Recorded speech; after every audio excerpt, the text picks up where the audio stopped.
All right, everybody, welcome to another episode of the Break the Rules live stream. I'm your host, Lev Polyakov, and we are here to debate the Dark Ages. Do the Dark Ages, are the Dark Ages this dark time that everybody assumes it to be? Or has it actually been a great time for Europe to start growing? And we are here with Pascal-Emmanuel Gobry, new guests into the BTR universe here. And as always, the great and powerful Gnostic Informant. Thank you guys so much for being here. Everybody make sure to like, subscribe, and all the people who are currently listening to this on X Spaces, go into the Jumbotron, go into the link into YouTube, and watch us on YouTube and subscribe on YouTube. Anyway, guys, we're just going to get started right now. Pascal, please tell us just a little bit about yourself in brief because you're new to the show here, as well as your relationship to this period. Like, why is it that you are so interested in it and wanting to defend its honor, as well as making sure that we define what exactly we're talking about here with the Dark Ages, like the exact period. But anyway, Pascal, you have the floor. Yeah. So to introduce myself and my background, quote unquote famous. I was a sort of political columnist for many, many years, worked for think tanks and did a bunch of political work in DC and in Europe. I'm also a Twitter micro celebrity. And why I'm interested in this topic? Well, I was born in the Middle Ages. That's basically where my worldview comes from. I'm basically a man from the 14th century, accidentally transplanted to the 21st century. I come from a sort of traditional French family with very long roots, specifically in northwestern Burgundy. My grandfather was actually a historian of the Middle Ages who wrote about more than 100 books, actually, not all of them on medieval history, but the majority of them on medieval history. So it's a fascinating period. I was sort of joking in the early show that it was the greatest period in human history. Obviously, in some ways, that's not true. But in other ways, I do think it's one of the most inspiring eras of human history. And about the Dark Ages things, I mean, that was going to be my first question, but it's a question for you, which is, what do you call the Dark Ages? Because some people say it's just the period between the fall of the Roman Empire to Charlemagne, Western Roman Empire to Charlemagne, and some people just encompass the entire medieval period as Dark Ages. No. If you mean the first thing, it's going to be a short discussion. Oh, really? Because I'm planning on arguing that, yes, okay, that period was really bad, but then it gets a lot better. We're going to have no fun. We're going to have no fun. Yeah, exactly. I actually agree with you. The Renaissance, I mean, I would say right up to the 13th century, late 13th century, is when things really start to get better, and then really good the 15th and 16th century, and then go on from there. But yeah, my whole argument that I was going to bring today was between late 5th, fall of the Roman Empire. Yeah. I would even extend it over to like the point Justinian's plague up until Charlemagne, even maybe a little after that. Maybe if you just took Charlemagne's golden age and separate it and leave it over there and look at other places, you can still see little remnants of the lack of literature and the lack of culture and stuff like that. So I was going to give it a nice clean 500-year period, 500 to 1,000. But going beyond that, I'm not arguing that the Dark Ages. Okay. Most people don't say. Most people who advocate for the term Dark Ages don't say 1,000 years between 500 and 1,500. There's a few people that do that, and I think but in popular culture it is. So that's why I was curious. Yeah, because they get it from Gibbon's history. Yep. Gibbon's Roman history, the eternal decline of the Roman Empire. He sort of makes that argument that everything was horrible from 500 to 1,500, and then everything got great around his time. So it's like I don't agree with that. Gibbon is a con artist. Okay, so that makes things interesting. There is a term of contention, though, which I know that Neil, you have with Pascal, because we messaged about it before. There is a X post that Pascal did replying to this guy named Trevor Blackwell, who said, the Industrial Revolution was massively delayed. It should have started around 300 AD, and we'd have colonized the whole solar system by now. And you wrote, there's absolutely no reason to believe this. Yeah. And Neil, you said he's right. It could have happened by then. No, I didn't say by then. I said there's some truth to what he's saying. I didn't say by 300 AD. I can make this case right now if you want. I do think that there was a lot of the elements to scientific thinking was already there. You just needed someone like Francis Bacon to come along and see it. And Aristotle's inductive reasoning is not. In fact, Francis Bacon cites Aristotle for most of his ideas. He criticizes some of obviously Aristotle's stuff. Aristotle was wrong about a lot of stuff. He was actually batshit crazy on a lot of stuff. But when it comes to what Bacon was actually like, if you actually look at like his Novum Organum 1620, that's the scientific method. He talks about Aristotle's inductive reasoning, gathering data, observation. He critiques Aristotle's methods for being a little bit too theoretical, lacking empirical ground, but he ultimately credits him for being like the basis of this idea of inductive reasoning, which led to the scientific method. Then you have Galen's Medical Science, which was the standard medical text all the way until, and you could correct me if you think I'm wrong here, till Andreas. No, you're right. That was standard. Go on. Standard text from till this probably the 16th century, I think. I'm not too sure. Maybe someone before that, but I know somewhere around that. Yeah, Andreas Vesalius was the first person to come along and challenge Galen's anatomical errors through direct human dissection. And then then you get Archimedes back in the 3rd century BC, Euclidean geometry, standard for math and geometry. Like the elements were there. I just don't think people were putting it together. So I'm not saying that 3rd century AD they would have had an industrial revolution, but I do think that we didn't. The idea of an 18th century industrial revolution, it could have been a couple centuries before that. Do you think that Christianity was the element that ended up delaying it? I don't. So I think it's one of the elements, and it's not just because of Christianity. It's because of just plain dogmatism. It could have been anything. It could have been we could have had a Zoroastrian West. Yeah, well, that's like saying instead of Jesus, it would have been Jeebus. But here's my point is dogmatism is the one thing that I think slows down a society. So whether it's Islam, whether it's Christianity, whether it's whatever, there could have been one pagan cult that rose up. But if it's the cult of Sol Invictus, for example, the most realistic one at the time, and let's just say the priest of Sol Invictus became really dogmatic, and they did the same thing Theodosius did, and the same thing Justinian did, and shut down all the academies and shut down the temples and made it so you only had to worship Sol Invictus. I think that the period would have been exactly the same. My contention is not. I think Christianity has elements that lead to dogmatism. Don't get me wrong. There's this whole element of the 10 Commandments saying no graven images, no gods before me. So that's probably what Christianity is to blame in some ways. But then if you look at the Renaissance, it was Christians who were like, all right, let's not be so dogmatic, and they got their shit together. So obviously there's evidence that Christians don't have to be dogmatic all the time.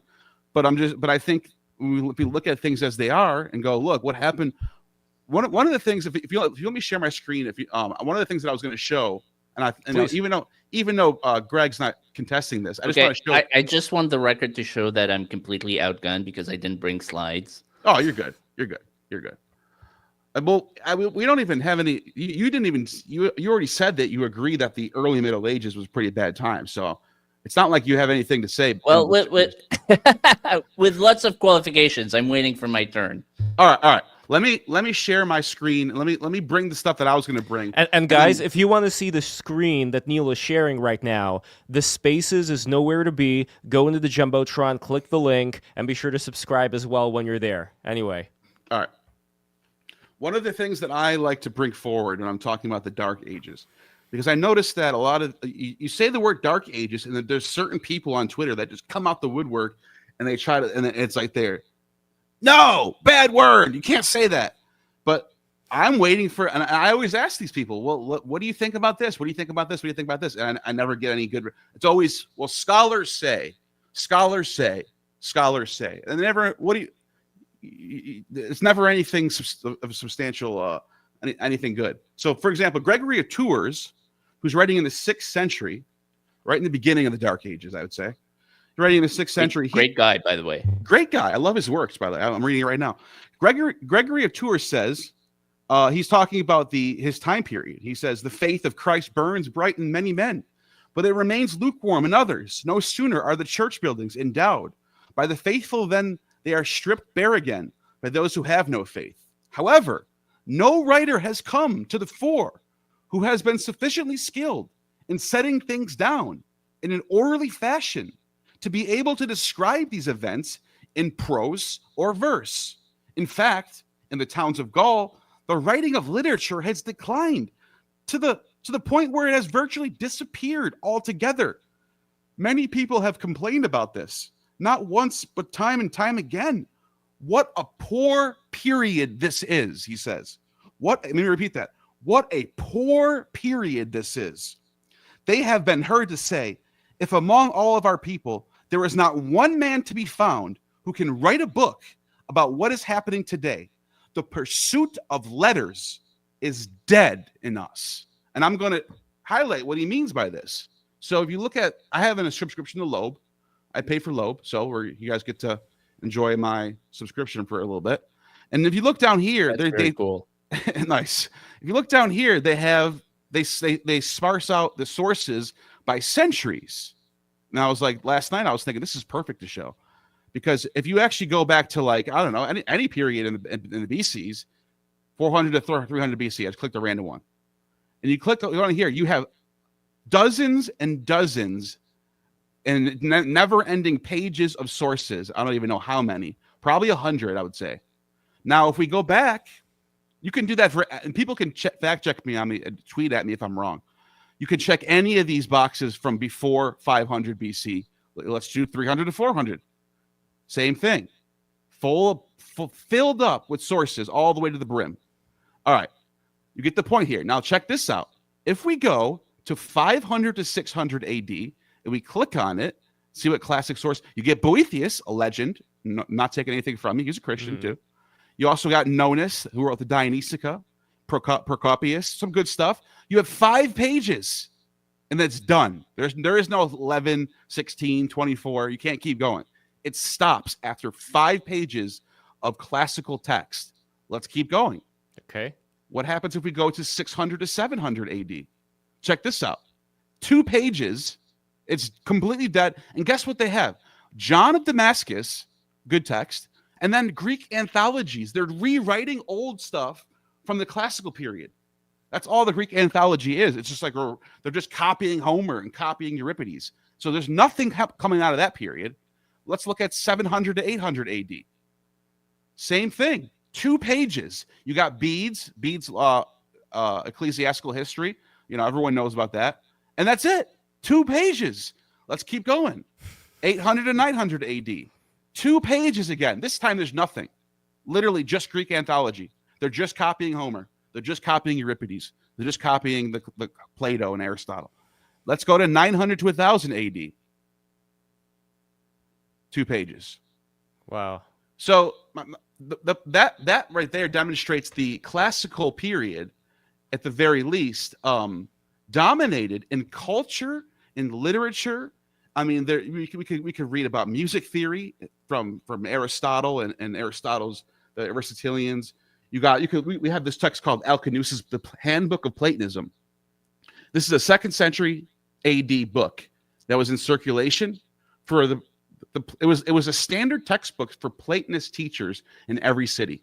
So they found a bunch of these. They're standard. They were making standard textbooks. There's mathematics in here. There's logic in here. There's ethics in here. They were teaching. There was like a standard of teaching back in this time. So I actually have a quote from Dan Jones, medieval historian, and he says, just real quick. He doesn't like the Dark Ages term. Like this book kind of goes against my whole thing. But he does admit, and this is what I respected this a lot. He does admit. He says, hold on one second. I got to pull this up. Everybody subscribe, patreon.com/breaktherules. Become a patron today, and you're going to get a lot of good stuff, including... And follow me on X. Follow him on X. Do that. Do all those things. My OnlyFans. And if you become a patron, a $20 patron, mind you, you are going to be able to go, if you're in the New York City area, to live events in the audience, followed by an after party. Neil, you were at one of these events yourself as a speaker, and looking forward to having you back during the summertime when you're going to be appearing. And if you guys want to have that, become a patron, support the show, support being able to bridge all these bridges. Anyway, Neil, what is the text over there? He says one reason why the label the Dark Ages has proven so hard to untie from the neck of the Middle Ages is that for hundreds of years between the 6th and the beginnings of the Renaissance, which is my argument, in the late 13th, the scientific and rational insights of the ancient world were forgotten or surpassed in the West. This was not simply an unfortunate symptom of creeping cultural dementia. It sprang from the deliberate policies of Eastern emperors like Justinian, who made it their business to hound out their world, the self-appointed but unfortunately unchristian guardians of priceless knowledge. So if I can, I'm just going to share my screen again and then just go through a few things that I had brought, like as far as images wise. I mentioned Archimedes and Euclid, and they find these analog computers they found one, actually I shouldn't say computers. They found this Antikythera mechanism and the technology behind it. I can't build something like this. They theorized it would have looked something like this. I'm not sure exactly if this was this is what they found, but if they think it would have looked something like this, and it maps out the solar system and the planets, and it's like a little analog computer. And this is the stuff you read if you actually read Archimedes.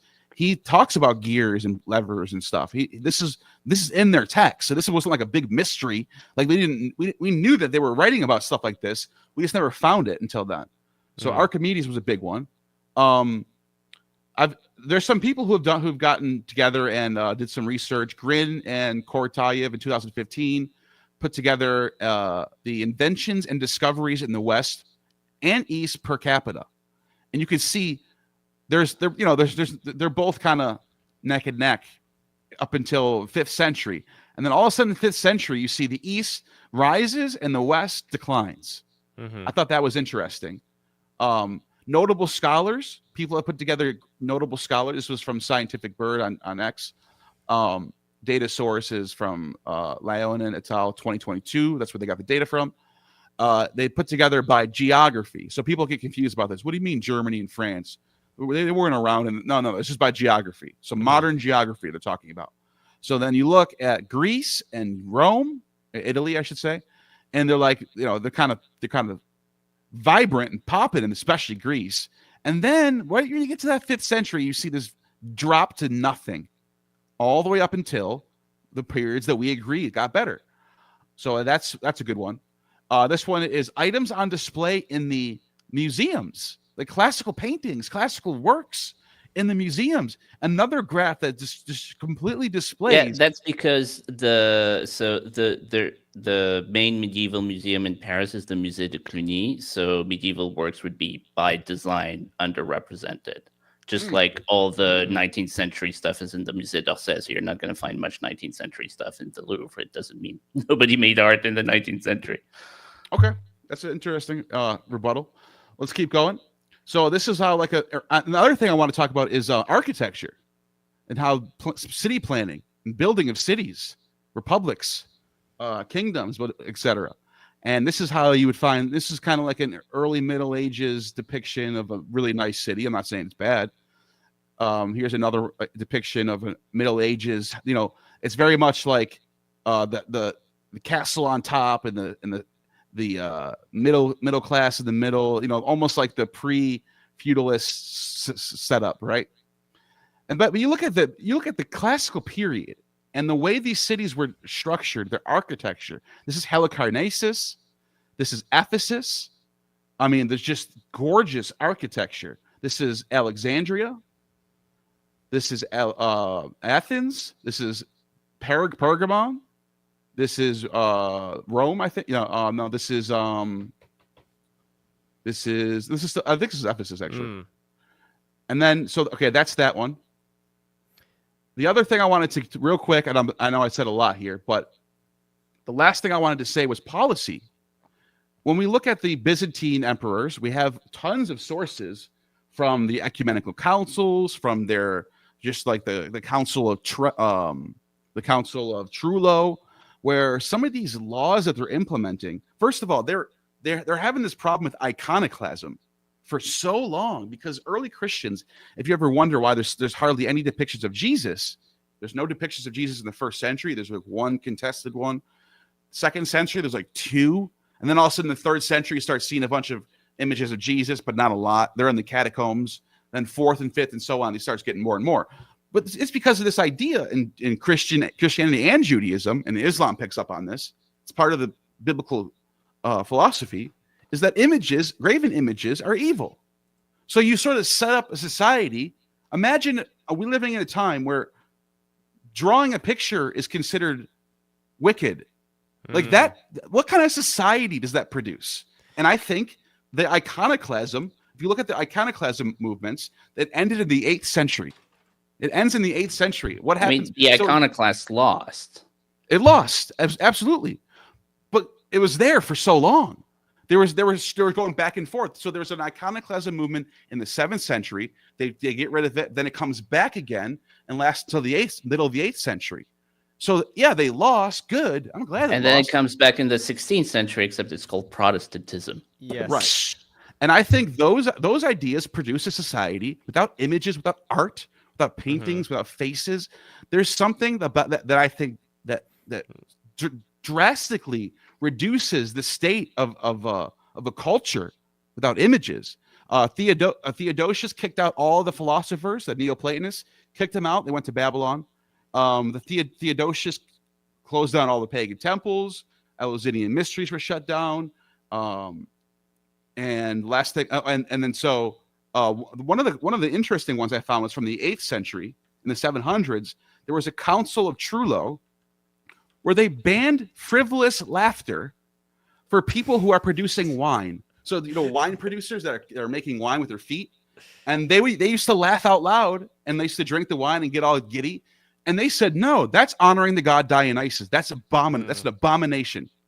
So and the reason why I throw that out there is like this sort of the culture, I think, sort of dictates how things turn out. I think you have to have the element of freedom, whether you think it's wicked or not. There is also the bigger question, and I'm going to bring this to Pascal to answer. Very curious what he thinks. Whether it was part and parcel of Christianity, not just the iconoclasm, but the kind of things that were going around people's minds that led to the iconoclasm, and whether inversely, if we're talking about the Renaissance, was that Christianity, or was Christianity just the skin suit that was being worn by the same kind of energy that created a lot of these beautiful ancient buildings that Neil was alluding to over here? Anyway, Pascal, you have the floor, my friend. Yeah. So first of all, I want to say that was an outstanding expose. I feel totally outmatched. I'm not used to this medium. I didn't bring slides. I didn't bring charts. But I made a few notes, and I'm going to try to sort of say a few things, both that I want to say and sort of in response to you. So basically, we sort of all exist in the shadow of Enlightenment historiography, and they're the ones in the 18th century, mostly a little bit in the 17th, mostly 18th century, who sort of created these concepts like the Renaissance, which means rebirth. And they either use the term Dark Ages, but even the term Middle Ages, when you think about it, is sort of incredibly dismissive. It's like it's the middle stuff that doesn't matter between the interesting stuff, which is when you're talking about 1,000 years of European history, is sort of an insane thing to say. It's the flyover country. It's the flyover country. Exactly. It's the flyover era. So, and the reality is a lot more complex. So if you look at sort of what happened in the sort of first millennium, the first thing that goes against Enlightenment historiography is that the Roman world, and a few of your charts showed this, by the way, the sort of stagnation, cultural stagnation, starts in the Roman I agree. era. The Greeks were way better than the Romans. Before Christianity becomes the state religion. I totally agree with you. And in many ways, Christianity succeeded in Rome because the society was already sort of culturally stagnant and exhausted and sort of ready for something new. Yeah, I agree. Third century was the decline. You know, Gnosticism also became a very popular movement around those days. Sort of Eastern, you know, Persian-derived cults were very. It was a time where sort of everybody had this sense that there was this sense of cultural exhaustion and people were sort of looking for something new. There's very little scientific and technological improvement in the era from the 2nd century to the fall of the Roman Empire. So the stagnation happened before then. And so to the point about the Dark Ages, like nobody can deny that the period from, you know, from the mid 5th century to, let's say, Charlemagne was not fun. And there's all sorts of sort of objective evidence. If you look at things like the amount of coinage in circulation, the sort of the kinds of houses people build, the sort of complexity of art and all of that, like this is clearly a society where like bad stuff happened. Yeah. And of course there was, because the Roman Empire collapsed. It collapsed in the face of barbarian invasions, which are sort of semi-controlled migrations, because the barbarians were themselves fleeing sort of steppe. I was going to say Vandals, but that's another group of people. Steppe. They were also Christians too. They were also Christians themselves. And many of them were Christians or converted to Christianity because they believed that Christianity was what made Rome great. They wanted to become Roman. Yeah. They wanted the protection of the Roman Empire, and they sort of accidentally broke it. Oda Acker was a Roman too. He was a Roman citizen. Yeah. Anyway. And there's this guy, I don't know if he's been translated in English, but Ferdinand Lot, he's the sort of quote-unquote right-wing Gibbon, describes this period and says, you know, if you're like a merchant living in Marseille in like the 6th century, like things are getting worse, but also things have been getting worse for your grandparents. And you don't feel like you're in a sort of, you don't feel like going from night to day, you know what, or from day to night, you know what I mean? There's this sort of general decline that's been going on for several centuries and is continuing and maybe accelerating a little bit. But, you know, it's not like the world collapses overnight. And there's another very interesting historian of this period who I know is translated. His name is Pirenne. He was Belgian. Maybe that's why, you know, it's Francophobia, why Lot wasn't translated. I don't know. I'm joking. But he wrote this very famous book called Mahomet and Charlemagne, so Muhammad and Charlemagne, where he argues that the true collapse was not the fall of the Roman Empire, but it was the Muslim invasions of the southern half of the Mediterranean, which cut off Mediterranean trade. And he makes this observation, which is obvious if you think about it, which is that the trade around the Mediterranean was the sort of economic engine and wellspring of that entire region for millennia, basically. Especially Egypt, places like Syria. Syria was perhaps the most, or among the most educated and wealthy regions in the entire Mediterranean basin. And so the collapse was not the fall of the Roman Empire itself, which is a sort of political shock event, but that didn't really affect ordinary people. But it was the cutoff of trade from half of the Mediterranean Empire, which was an economic collapse. And that happened later. That happened in the 7th century. And then with Charlemagne, you have what's known as the Carolingian Renaissance. You always have these renaissances because, of course, the whole concept of like just Dark Ages and then a Renaissance is not true. So you have to have mini renaissances to sort of. It's like the epicycles for Macedonian Renaissance in the East. Yeah. 9th century. So that's the sort of the grand sweep. And I could take more examples. So you mentioned architecture. Like, this is clearly an example where the medievals were like way ahead of the ancients. Like, if you look at Romanesque, again, this is an Enlightenment term. So they called early medieval architecture Romanesque to imply that they were just copying Roman stuff. But no, it's not true. And, I'm from Burgundy.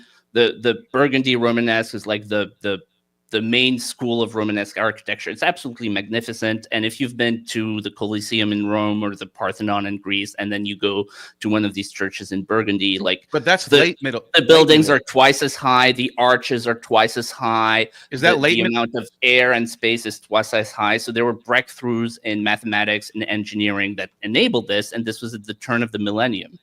Yeah. Okay. So this is not the early Middle Ages. You're talking about the late Middle Ages.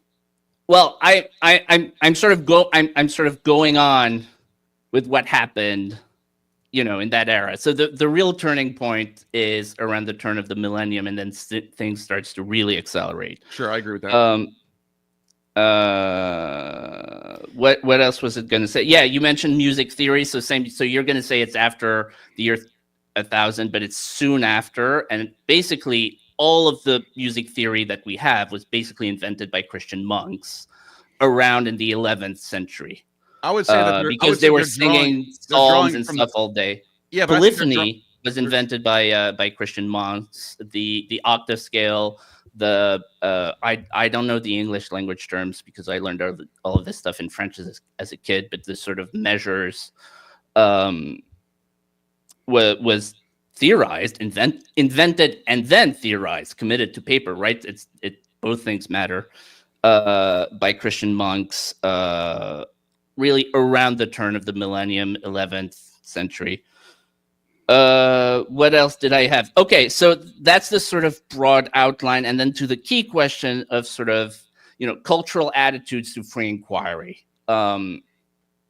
paganism versus Christianity. I would make a few points there. First of all, about paganism. First of all, when we in the West, or in the modern world, I would say, look back at paganism, we read these amazing philosophers. We read Aristotle, we read Plato, we read Plotinus. I'm a fan of Neoplatonism. And we look, we say, oh my God, this is such a sophisticated civilization, and so on and so forth. Like, paganism in real life was not this. Paganism, for like the 99% of the actual practitioners, was this sort of very gross superstition about how, you had to like pluck a certain flower on this day and like turn counterclockwise 3 times, and then your harvest would be good. I gotta cut you off. I gotta jump in for 1 second. Yeah. Because paganism is not a religion. Paganism is a word that we use to describe everything that's not Christian. So if we look at all the most, if we just find all examples of the most superstitious, backwards pagans and say that's paganism, I would have to disagree, because you had actual state cults like the Eleusinian Mysteries and Samothracian Mysteries, who, yeah, they had some kind of wild, wacky ideas, but it's no different than a lamb dying and you're drinking his blood and eating his flesh. I mean, like, well, I would argue it's very different, but that's because you're taking paganism as a single entity, which doesn't exist. Nobody called themselves pagans. It doesn't exist. You can make generalizations that are somewhat accurate about the general worldview of people in a certain time and era. And you certainly make those about medieval Christians. So, I can make those about ancient pagans. They're being informed by one book. So it's easier to do that. No, that's not true. They're being informed by the Bible. That's where iconoclasm comes from. Where do you think iconoclasm comes from? It's from the graven images idea. So they're being informed by the Bible, whereas Plato and Aristotle are being informed by a culture that is it's almost like a secular culture in a way, even though there is dogma. So we're getting into good stuff. Like, most of the church fathers were classically trained, starting with Cyril of Alexandria, and they revered they revered Cicero, they revered Aristotle. Neoplatonism, this is a sort of pet theory of mine. I think Neoplatonism was really a response to Christianity. and a Back sort and of forth. I would say dialogue. back And and in forth. places Yeah, like dialogue. Alexandria, they would attend each other's schools, because you had schools of philosophy and you had sort of Platonist and Christian and other versions, and they would sort of attend each other's schools Origin and sort of those guys. freely on all sides. And the church fathers very quickly developed the concept of seminar verbi. So the seeds of the word, which was the idea that classical culture had been sort of predestined by God to plant seeds for the gospel, right? That's the word of God. And so the idea was that classical culture was good. And so that's Right. why That's my Christians point. revered classical culture. They did in the Roman era because the church fathers were classically trained, and they did in the medieval era because they all wrote Latin. They all monks went through enormous trouble and also personal risk during the era of sort of Viking invasions to copy and preserve classical texts, which they regarded as something extremely important. Right. There's this French intellectual, Rémi Brague, who's alive. He's a great, he's, as far as I know, the only person who reads medieval Latin, medieval Arabic, and medieval Hebrew. And he makes this point about the whole, Arabs gave classical text to Christianity. He says, well, what about the demand? Like, Christians went to the Muslim world to get texts from the Arabs because they wanted them. Right. Because they thought they were important. They thought Aristotle was important and all that. They wanted those texts, and they even came back because the Arab translations were very bad, and they sort of realized that, and so they went back and said, "No, can we get the original Greek text?" Right.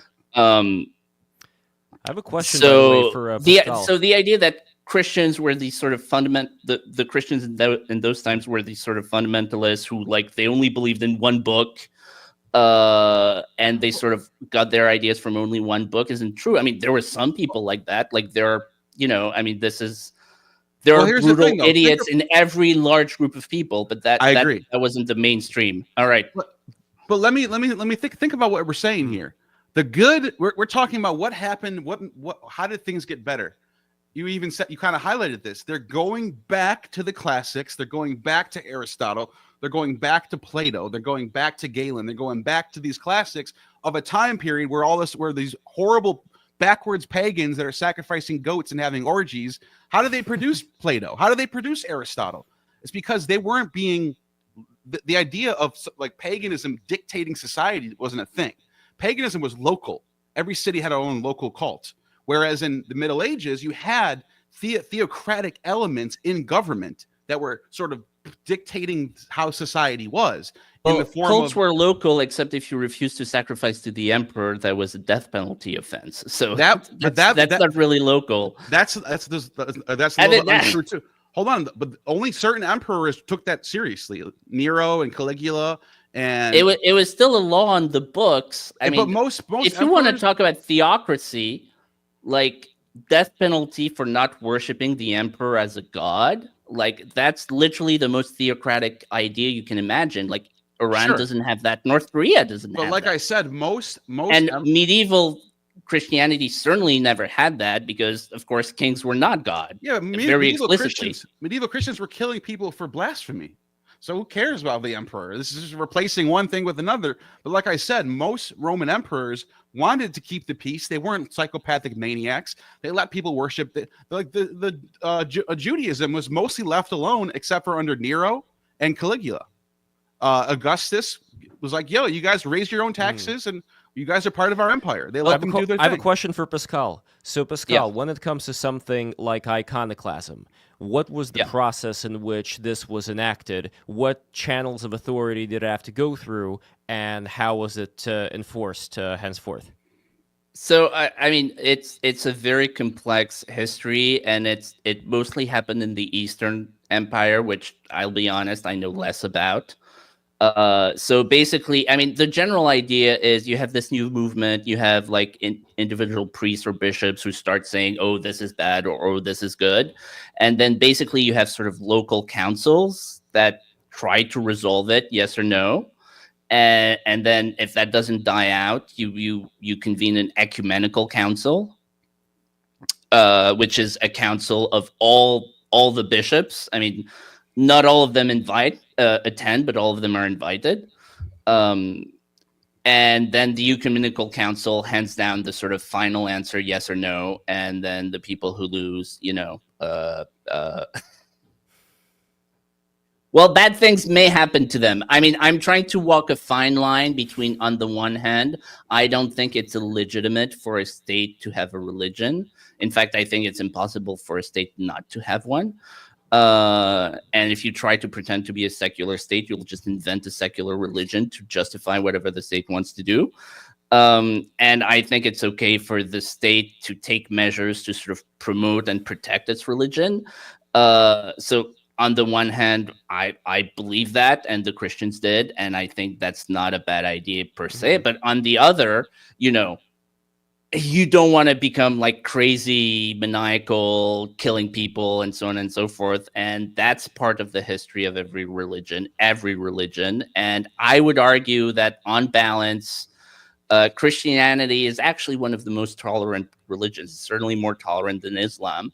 And to go back to the earlier point, the example of the Jews is instructive because so under Roman law, you had to be a religio licita, which means literally legal religion. So if you wanted to practice a religion, you had to essentially like apply for permission, right? And the Jews sort of got around the prohibition, the law about the emperor by saying they would pray to their God for the emperor, and they sort of got that was okay through. for most And Roman emperors, by the way. That was okay. yeah, and it was okay, but it was also okay because it came after the Romans destroyed the Jerusalem temple and sort of massacred most of the Jews. And are you talking about the Romans 63? were like, well, these people no longer pose a threat, so whatever. Are you talking about Pompey the Great, or are you talking about Vespasian? I'm talking about Pompey. Yeah. Okay. And I think they got the status of religio licita like after that, and the Romans, who were like they were overall a pragmatic people, so they were like, well, these people no longer pose a threat, so whatever.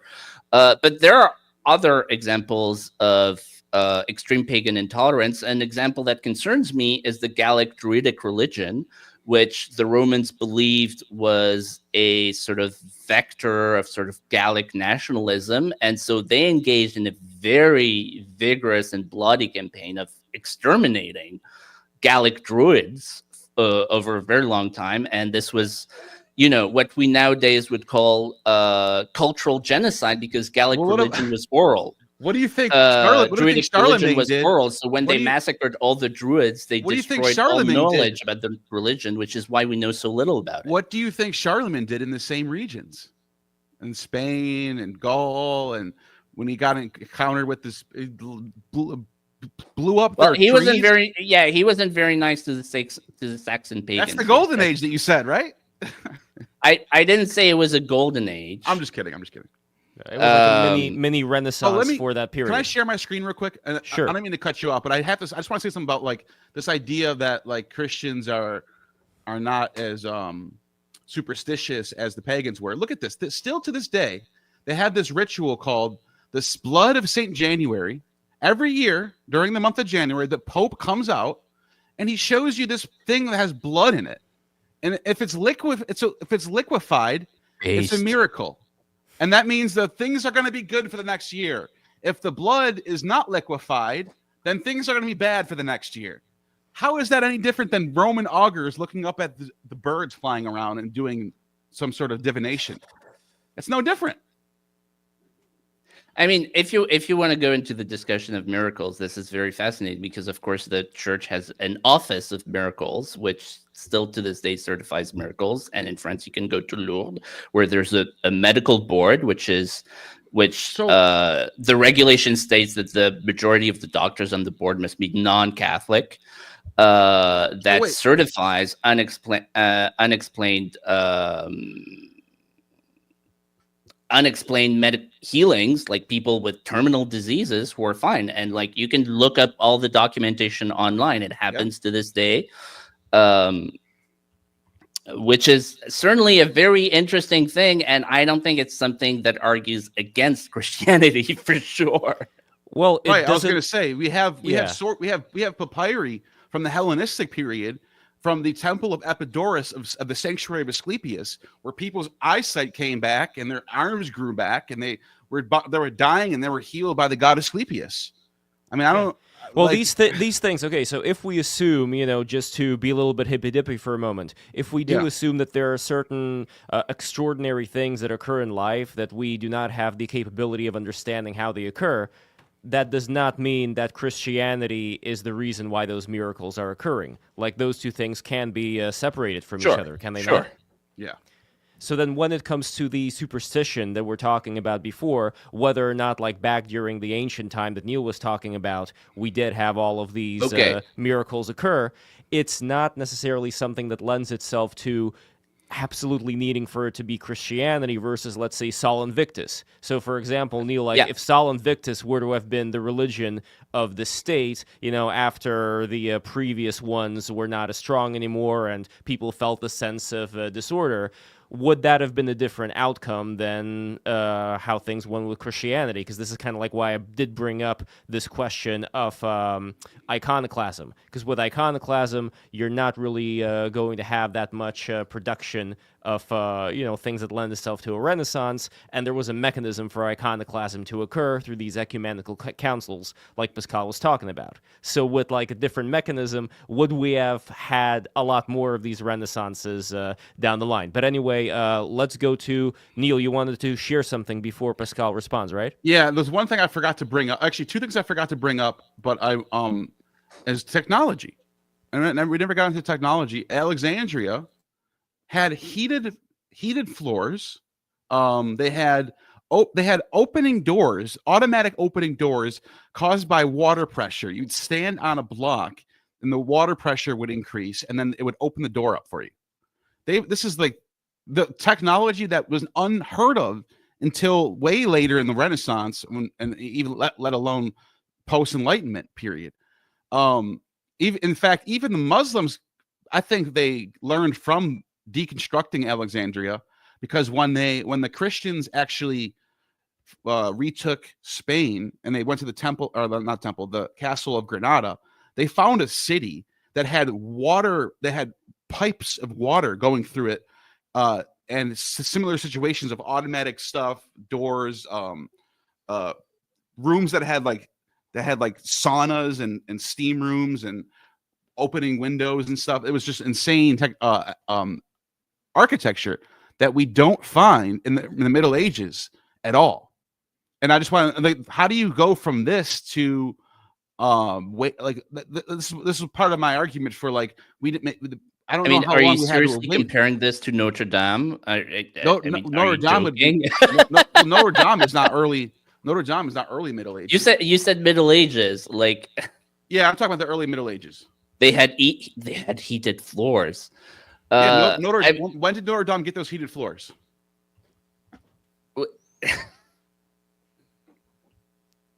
Are you seriously arguing that heated floors are like the like heated amazing floors, technology that automatic doors that open up?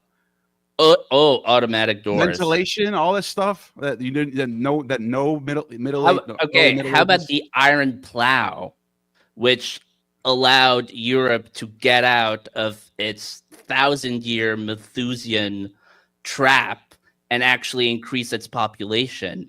How about three-field rotation? Like, those are actual technological improvements that transformed Europe and sort of transformed civilization. Like, agriculture hadn't changed at all during the Roman era. Why? Because it was a slave society. And by the way, Christians abolished slavery over the course of the first millennium, which is something we should talk about. Christianity did it? So, what? Christianity did it? Yeah. So absolutely, 100%. Was it informed by Christianity, or is it because if I go to the Bible and Paul says, slaves, be servile to your masters the way you would be servile to Christ, or even Yahweh talking about in the Old Testament through the mouth of the God, telling you how to conduct slave markets That's not telling you to get rid of slaves. What I'm saying is what caused the abolition of slavery was we just talked about how Christians didn't just read one book. right. That's what I'm saying. So that's the my whole point. history of That's my point, Christianity though. and Hold on. slavery That's what you in just the said. first millennium Let me specifically say this. is very interesting. What my point is, they're not being informed by Christianity to do these great things. They're getting informed through other aspects. Yes. That's my point. Yes. Yeah. The first person to argue against slavery was Gregory of Nyssa.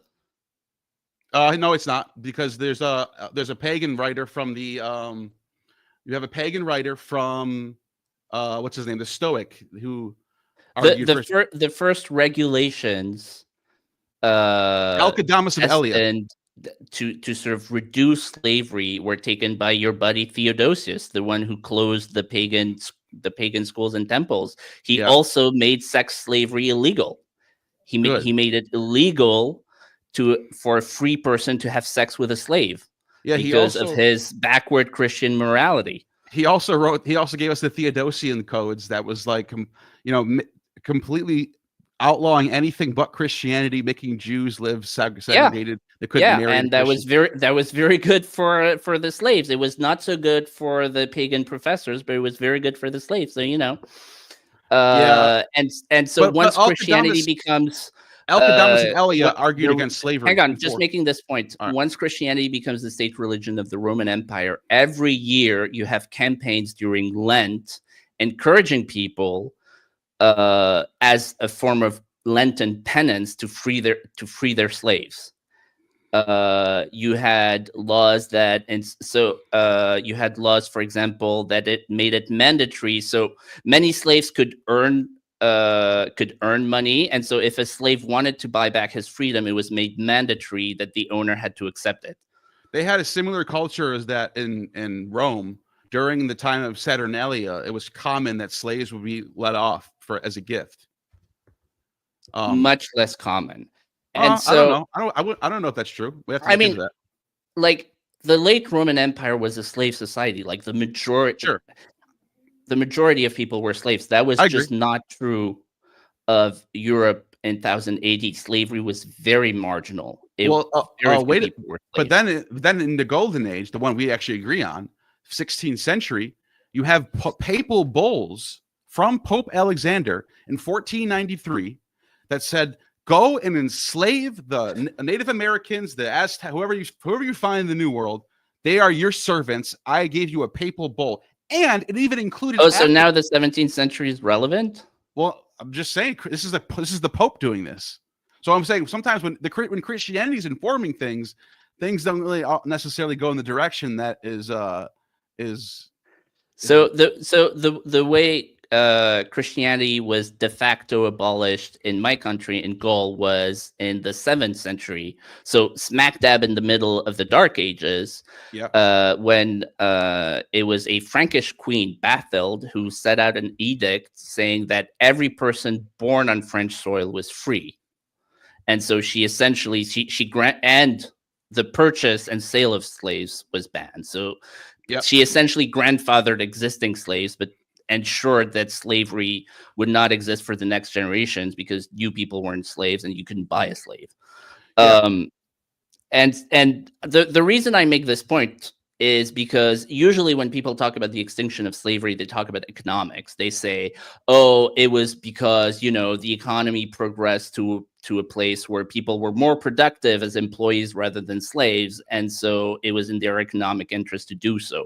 But as we both agree, this was in the period where people were at their poorest. This was like the worst time economically. They had no profit motive to abolish slavery. Sure. The only motive was Christian religion. And I would say, okay, but I think there's a debate to be said of what's actually influencing those ideas. Is it Christian ethics itself, or is it something else? I would say because they're being influenced by Stoicism in that time too. Stoicism had this idea that everyone's equal under God. And Christians often pointed to Stoicism as the sort of the most advanced or Christian-like of the ancient moral schools. But this Fair enough. makes me pivot back to your question, Lev, about sort of, is it Christianity that produces these things or not? I think so. We've sort of both talked about both paganism and Christian. There's sort of these very superstitious versions. There's these very intolerant versions. Okay. I think there are two things that are specific to Christianity. Number one, it has a higher view of human dignity, of the moral worth of the individual, and that's directly linked to the idea of the cross, the idea of the incarnation, the idea of God becoming a man, which doesn't exist in any other religion. And number two, there's Buddha. the idea which Buddha was a exists man. in some forms of paganism, but it was really philosophical paganism that didn't affect the society, which is the idea that God created an orderly world, a world which is rationally ordered according to laws that are the product of the mind of God, and that God's mind is a sort of mind of perfect rationality, and that therefore science and technology are sort of science is sort of exploring the mind of God, and therefore it's true. And technology is the link between those two, because there's another fundamental concept in Christianity, which is the idea of co-creation, which is when you create something, you're participating in God's work, or God is working through you. And there was this, I forget the reference because I didn't bring my slides, but there's this very famous engraving, which I believe is from the 9th century, which this was during the time of the Viking raids. Mhm. And it depicts, it's a sort of metaphor. It depicts David, the story of David and Goliath, as a sort of Viking invasion, and I forget the detail, but basically it depicts a trebuchet as David's sling, and essentially it uses the story of David and Goliath as a metaphor for how with technology somebody who's weaker can beat somebody who's stronger. And it's essentially making the point that Christians have superior technology, and therefore they can beat pagans. Pagans did that through Prometheus. They already had those ideas. That's what That's what Prometheus is all about. Prometheus is all about technology. So let me respond to a few things you said, and we can go back and forth again. My screen, I just want to share something real quick, if you don't mind.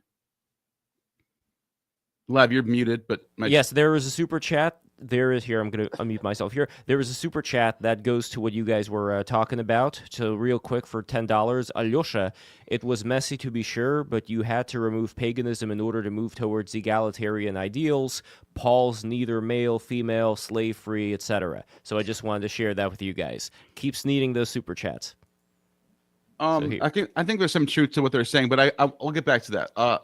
So this is from the Papal Bull. I just pulled this up from 1493 that I was mentioning. It's called the Inter Caetera. He authorizes Spain and Portugal to colonize the Americans and its Native Americans as subjects. And the decree also asserts the rights of Spain and Portugal to colonize, convert, and to enslave. And it also justifies the enslavement of Africans. Some people even say that this is the start of the slave trade. Some people say. I'm not sure. I'm not an expert in this area, so maybe I'm wrong. But I also wanted to point out, you mentioned that the only religion that had a man that came to the world to like give this idea of equality is actually not true, because Buddhism comes out of Hinduism, which had a caste system.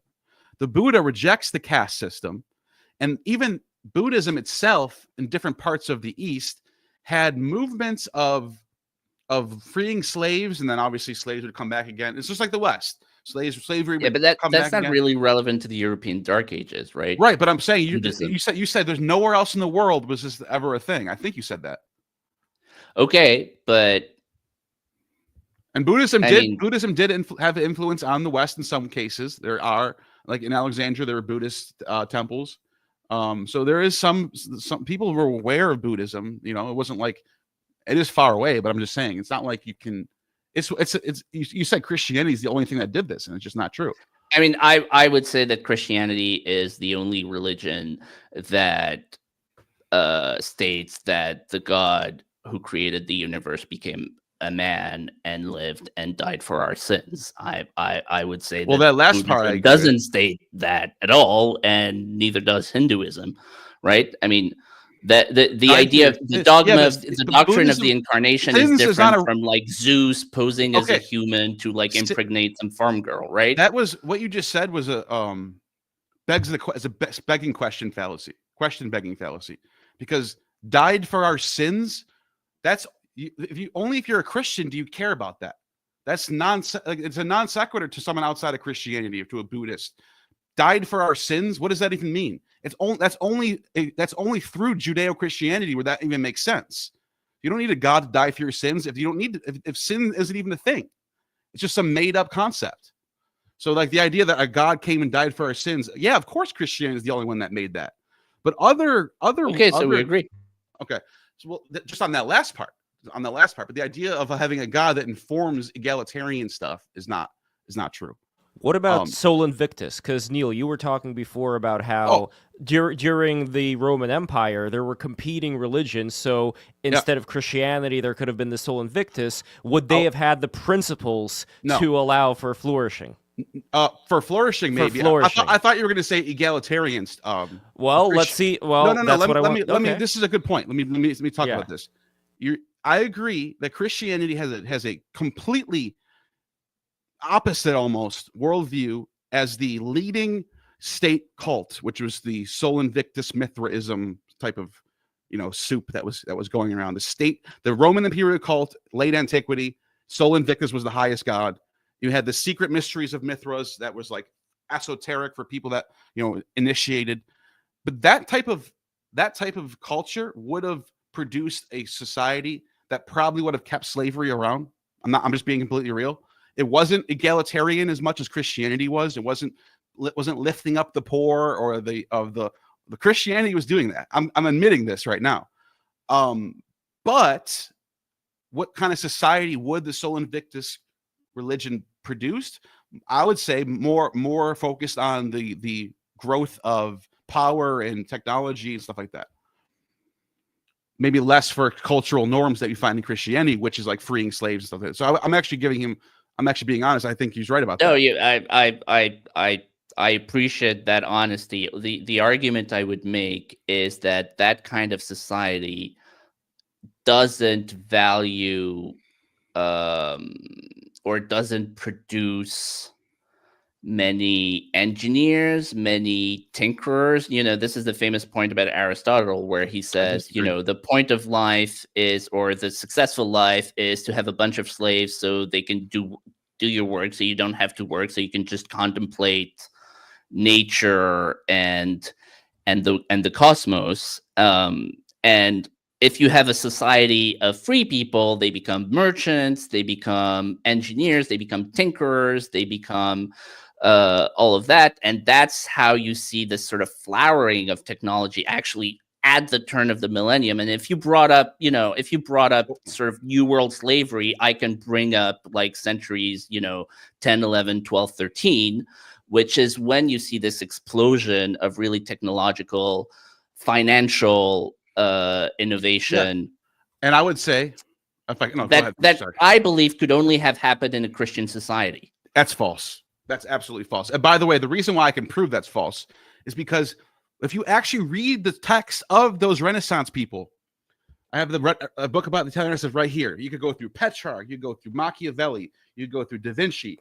And matter of fact, the person who started the Florentine Academy wasn't even a Christian. He had rejected Christianity.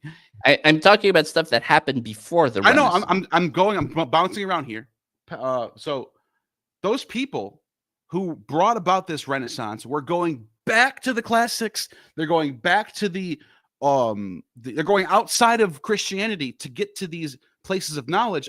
On top of that, you said that the society that the late antiquity Roman imperial cult wouldn't have produced a tinkerers. I just completely disagree with that. This is the cult that had Neoplatonism as its philosopher base, but not just Neoplatonism.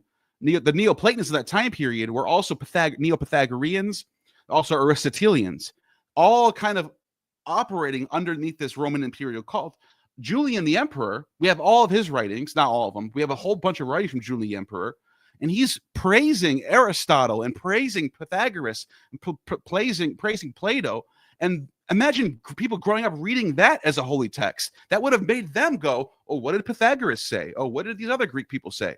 It would have produced a way more. We don't have to speculate because we have that world. It was the Roman Empire from centuries 0 to centuries 3, 4, and it was a completely stagnant society. It was a plantation state where most people were kept as slaves, working in mines and toiling in fields using completely backward agricultural methods to enrich a very, very, very tiny slice of pseudo aristocrats and bureaucrats who used all of their money on fish ponds, in Cicero's famous example, and other just pointless luxuries. And none of them was like sponsoring the Royal Society. None of them was like building cathedrals. The architecture didn't change. The tech didn't change. The economy was completely stagnant. But Pascal, was it because I gotta respond. We know what that society would be like because they did have that society for 3 centuries. Like 3 centuries is not 20 years. It's a long period of time. What century did Galen live in? Do you know? I think 6th, 2nd century. We're right in the middle of the stagnation. You get the greatest medical scientists in almost world history until the time of the 18th century.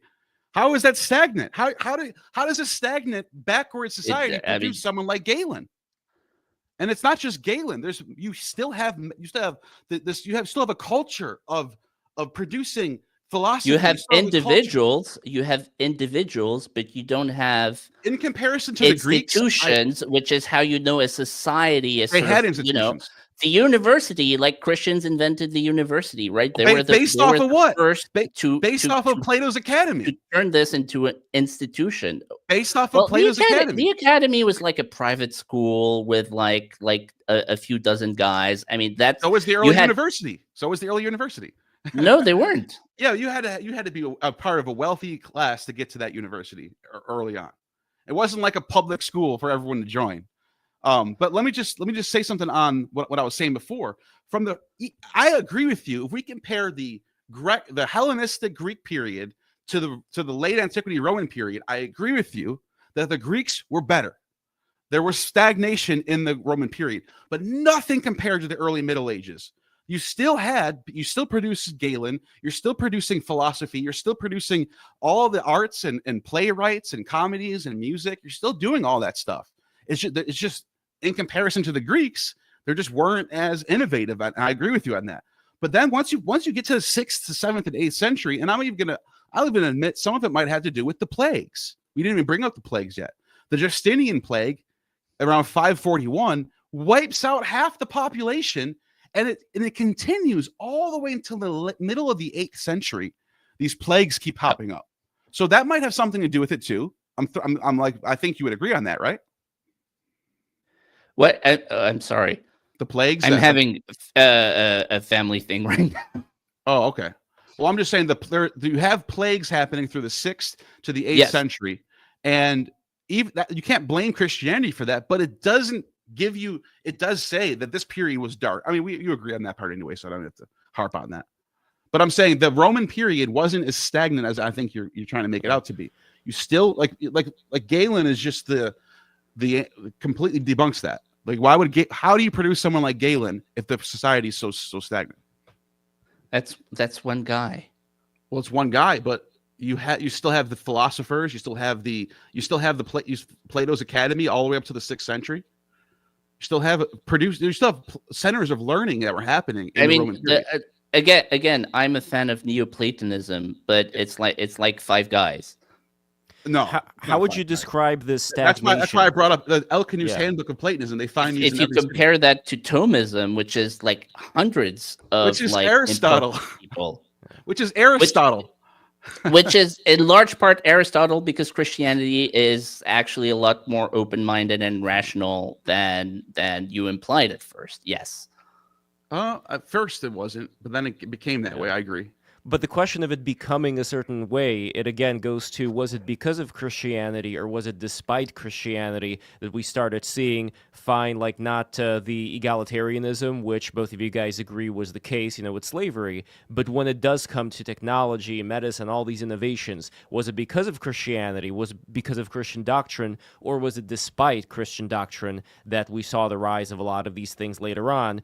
And to that point, was it because of these various paganistic cults, or despite them, that we ended up seeing this stagnation occur in that Roman period? And to the point of, well, there was Galen, how do we define what that stagnation is? So I know these are two separate things. So let's first go into Christianity. Was it because of Christianity or despite Christianity that we started having all these renaissances later on? As I pointed out earlier, when you look, we can see things being informed by Christianity, like the movement of iconoclasm, for example. That's 100% being informed by the Bible. Then when you look at these Renaissance periods, for example, the Renaissance in the West, in Florence, for example, the Florentine Academy was literally started by Gemistus Plethon, who rejected Christianity and was encouraging all the painters and writers to go to the classics, paint Bacchus, paint Aphrodite. That's what you get out of the Florentine Academy.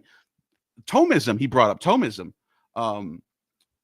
Thomas Aquinas was a good philosopher, but what is Thomism? It's Catholicism being influenced, being informed by Aristotle, which is my whole point today. If anyone can understand, can kind of see by now, is to get these sort of renaissances or rebirths, they had to go back to something. They weren't being informed by their Christianity. They had to go outside of Christianity to do these things.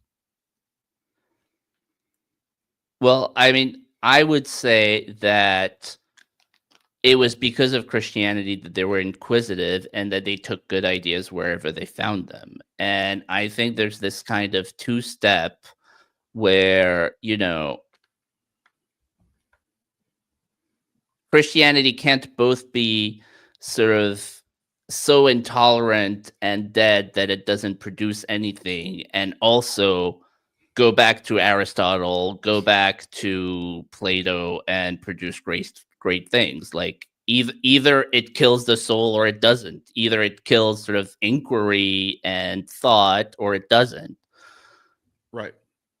Well, that's why I said when you see, when we see those like the early Middle Ages, we're seeing law codes like Justinian's law code, and we're seeing the Council de Trullo, where they're allowing biblical themes to sort of inspire and inform actual policy that produces what's going on the ground, which was the early Middle Ages, which we both agree was a horrible time. And then, as I said, you're right, Christianity does have some sort of aspect of it, maybe, that for some reason they got their shit together where Islam didn't. And then eventually Christianity does allow people to go outside and produce things like Thomism. So I don't know. I guess I see what your point is, but the bottom line is they still had to go outside of it. In part, yeah. But going again, outside of it, that's because Christianity sort of expands the mind, bro. Well, Neil, do you disagree with Christianity expanding the mind? Like, if you were to be like a true Christian following everything to the T, would you have been as open to these ancestors? I think it can. I think so. If you're trying to, the Bible can be sort of schizophrenic, because you're gonna read stuff in the Old Testament that's gonna contradict stuff in the New Testament. But if you sort of approach, wait till you read the Plato's dialogues. Very schizophrenic as well. Okay, I agree with you on that. But yeah, Plato is very diabolical and very doubles. I agree with you on that. Okay, so can Christianity produce a person who's expanding their mind? I think a lot of the parables of Jesus and a lot of the things Paul says do line up with Stoicism. They do line up with Middle Platonist themes. So Christianity is sort of a product of its time, and the first century was a time of Middle Platonism, and I think there was a lot of good ideas around there. And I guess I would agree with that. There we go. We're finding some common ground after all, believe it or Mission not. accomplished. By the way, we have some super chats over here, which I want to just jump into now rather than just waiting for later. So over here, this is my favorite one so far from Colin, $5. Great nerd fight. And then over here, we have a bunch by Alyosha. But before Alyosha, we have here from Elixir, $10. Elixir asks, suggestion Christianity ended slavery is odd, considering feudalism enslaved the entire population. Generally speaking, the population was way less free, despite slavery existing before. Your thoughts, gentlemen? That's for you, because I kind of agree with that. So that's for you. What was the thing? I'm sorry. I All right, here we go. One more time. And by the way, everybody, keeps needing those super chats. The feudalism thing. Yeah. Okay. I mean, don't get me started on that. So feudalism was not slavery. So feudalism meant two things. Number one, it wasn't freedom. So number one, you were tied to a specific plot of land. You were tied to a physical location and a job. You couldn't leave. And number two, you had to give a certain percentage of your output to your lord as payment, taxes, in exchange for protection and justice and so on and so forth. That's not at all the same. That's obviously not modern liberty, but that's not at all the same thing as somebody being able to buy you or sell you and being able to, use you as a sex slave and like having property rights over you. So that's number one. Number two, feudalism was not as extant as many people assume in the Middle Ages. You had free laborers. You had the famous family of free who were not noble but sort of owned their land and farmed it, was the Darc family, whose daughter Jeanne sort of became famous in her own right. This was a relatively common thing. And in France, and the source on this is Alexis de Tocqueville in his book The Ancien Régime and the Revolution. By the 1500s, even feudalism was basically over in France, and even earlier, it sort of went away. Basically, starting in the 13th century, people start to realize that it's easier to sort of free their serfs and then tax them money rather than get grain and stuff in kind. Basically, because the economy financialized this as money. Rather than in kind. That's the word I was looking for. So feudalism was not slavery, and so you didn't. The Roman economy, by contrast, was what's known. I believe that's an Italian word. Maybe it's a Spanish word. But basically, it's this economy where you have these very large plantations, and you have sort of 99% of the population is basically slaves working the land, and then you have this very thin slice on top. That was not medieval society. Yes, most people work the land because in every pre-modern society, you need the majority of the population to work the land to be able to feed the population. But you had cities, you had a large quote-unquote middle class of artisans, merchants, etc., etc., and again, even among the people who worked the land, most of them, or a good chunk of them, were not serfs. They were free people who owned their land. So it was a much more sort of stratified society. It was still a pyramid, like every society in human history. Like you had people in the bottom and you had people at the top, and life was better for the people at the top than the people at the bottom. But it was more of a pyramid with lots of intermediate stages and sort of ladders between the various stages. You could earn aristocratic status through combat, like my ancestors did, and there was turnover because there were so many wars, so there were many opportunities to sort of replenish the ranks. So it was a much more complex, and I don't want to say egalitarian, but it was certainly, by the standards of pre-industrial societies, it was probably the fairest society in the world. Like, I would rather be a laborer. If I had to be a farm laborer in any pre-industrial society, I would rather be in like 13th century France than the Roman Empire, than Imperial China, than the Muslim world, and so on and so forth. It's closer to being closer to having the union life than anything else. Because you had like some sort of overarching system that was like kind of doing everything for you. You just had to work. Right. Yeah.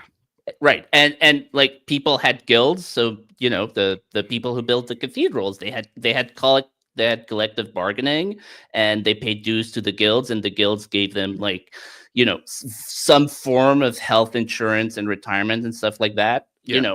Again, by the standards of pre-industrial society, it was sort of the most just and sort of pleasant, quote unquote, you could have. The average feudal serf didn't have to think about like, what do I got to do for this? They're just like, do this work and then get drunk at the pub every weekend, and then that's your life. I like this. I like this comment, by the way, from Elixir, who did the super chat. It just changed into interest loans. I like that. Yeah. Right. And the average, right. And like, if you're a middle class person in France today, you pay 50% of your money to the government, or 45% or whatever. Is that freedom? I mean, yes, in some sense, you're more free as a middle class person today than a medieval serf. Absolutely, 100%. But in other ways, the government knows everything about you, and can overnight decide that you're going to stay in your home for the next 3 months and wear a mask in public.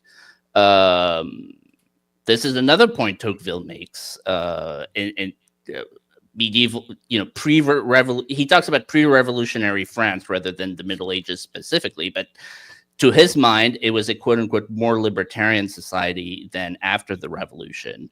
Because the revolution also allowed the administrative state to sort of become omnipotent.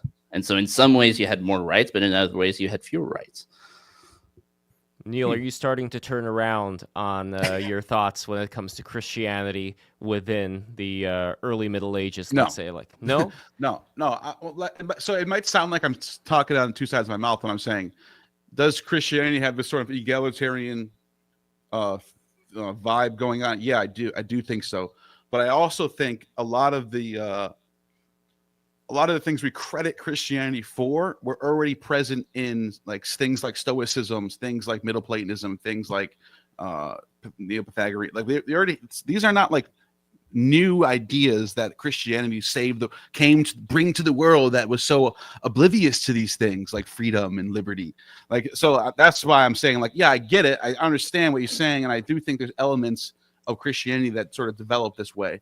But I also, at the same time, I do think when it comes down to it, when we compare the early Middle Ages to the late Middle Ages, the difference was going back to the classics, going back to the thinkers like Aristotle, doing inductive reasoning, which has led to the scientific method. And then the biggest, if there's one thing that the hill that I will die on until someone proves me otherwise, is the culture that the classics that was produced in the first three, 4 centuries of the Common Era, in comparison to the 5th, 6th, 7th, and 8th century, is just complete, like hundreds and hundreds and hundreds of classics that even to this day we make movies from. We go back and we read these classics like Nonus or whatever, and there's movies about certain sources from that. Anyways, even the Gospels are a product of the 1st century. So like the Gospels, the greatest ever, right? So I'm saying, I think culture and I think producing of literature and art is so important for when we compare dark and light ages, more than science, in my opinion. Yeah, I mean, I would put I would absolutely recognize the greatness of Greek, especially art, tragedy, poetry, and so on and so forth. But I would put the Middle Ages up against them, absolutely. And I mean, the architecture is the most obvious one because that's what we have. And again, there are matters of taste, but I think I don't know what the English word is, but enluminure, like the drawings they made on manuscripts, absolutely beautiful. If you've ever looked at a Book of Hours, which were the sort of prayer books that people had, these were just like absolute incredible artistic creations. And speaking of iconoclasm, during the Protestant Reformation in England, especially, all of the Books of Hours were burnt because they had images of saints. Isn't that suck? Yeah. Yeah. Well, I mean, I'm on Team Catholic, so Okay. I'm fine with that. But what about thoughts? So if we're talking about like the philosophical works, rather than just going back to what happened before, and rather than just be within the realm of Christian, thought, what new ideas were springing up around these times that we're being contentious about right now, versus the times that Neil especially likes, when we're talking about like these ancient times full of all these philosophers, when Christianity was, the de facto ruling idea of the time. What great ideas comparable to those of those ancient philosophers came about? From Christianity, you mean? Yes. Well, I mean, I would say Thomistic philosophy, and generally high medieval philosophy, because Thomism wasn't the only school. It was this sort of Hasikism. Yes. Well, that was mostly Eastern, but you had this incredible flowering of philosophical thought. I mean, do you want me to talk about the accomplishments of the High Middle Ages? I mean, I talked about architecture, the accomplishments in warfare, the accomplishments, and I think what people miss, because I remember your charts of like famous scientists and so on and so forth. Most discoveries were anonymous, and they were sort of quote unquote tiny.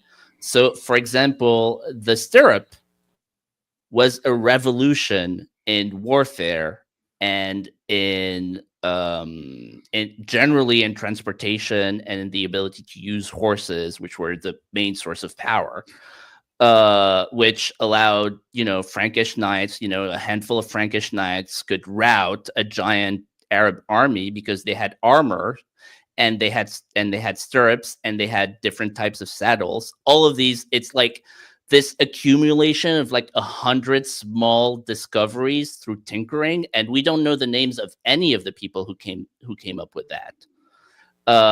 But cumulatively, it led to this different way of warfare, which was also a social institution of chivalry, and sort of redefining organized violence, which is what war is, as sort of needing to serve a higher purpose. That's one example where you have this sort of combination of technology and ethics and society that sort of produces these great institutions that then shape the world. Because, and that gives you the ideals of noblesse oblige, which in a sense sort of defined, European life up until the French Revolution, and arguably in some ways up until the present.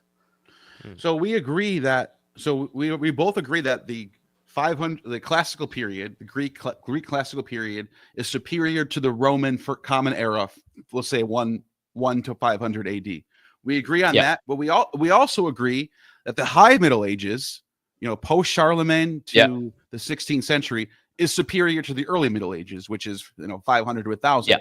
So I have no rebuttal to what you're saying, because everything that you just brought up is in that later 10th, 11th. So I agree. I think by that time, Europe started getting their shit together, and then, which is good, and I agree. My contention is, I think the reason why they got their shit together is they started to expand more outside of just being informed by theology. I would say the reason they got their shit together is they had Christianity, and they managed to crawl out from the sort of 2-3 punch of the collapse of the Roman Empire, the Justinian plague, the Muslim invasions, the Viking invasions. That's and fair. It was and therefore, and that's why, My main problem is with the idea of Renaissance. I think around the year 1800, you have this sort of slow but uninterrupted progress, and you have this curve that basically never stops until the 19th century of just constant, relentless progress from a very, very low base. Yeah. And what was the common indicator throughout all of that period, these 1,000 years, basically from 800 to 1800? It was Christianity. It was Christianity as a sort of organizing principle of society. And then from a very, very low base, every generation sort of built upon what the previous generation had built. And they ended up going beyond every other civilization in recorded history. But I would have to disagree, because you already see that sort of upscale rising in the classical period leading up to, I would say the crisis of the 3rd century was when things really started getting bad. But then Christianity starts to become a collective force in the Roman Empire. And what took so long? Why did it take 400, 500 years for them? That's why I don't think Christianity is the sole reason for it. And also, as I mentioned before, a lot of imagine today, and we go to school and our textbooks are from 800 years ago, or our philosophy books are 700 years old. And so like in a lot of these, for the philosophy books, that may be a good thing, actually. But that's kind of what was going on in those even late Middle Ages, where their standard text is Galen, Aristotle, Archimedes. Da Vinci is being inspired by Archimedes in a lot of ways in some of his drawings. So the standard philosophy textbook was the sentences, which were produced by Albert the Great in the 12th century, which was it was essentially like a compendium which included a lot of Greek philosophy.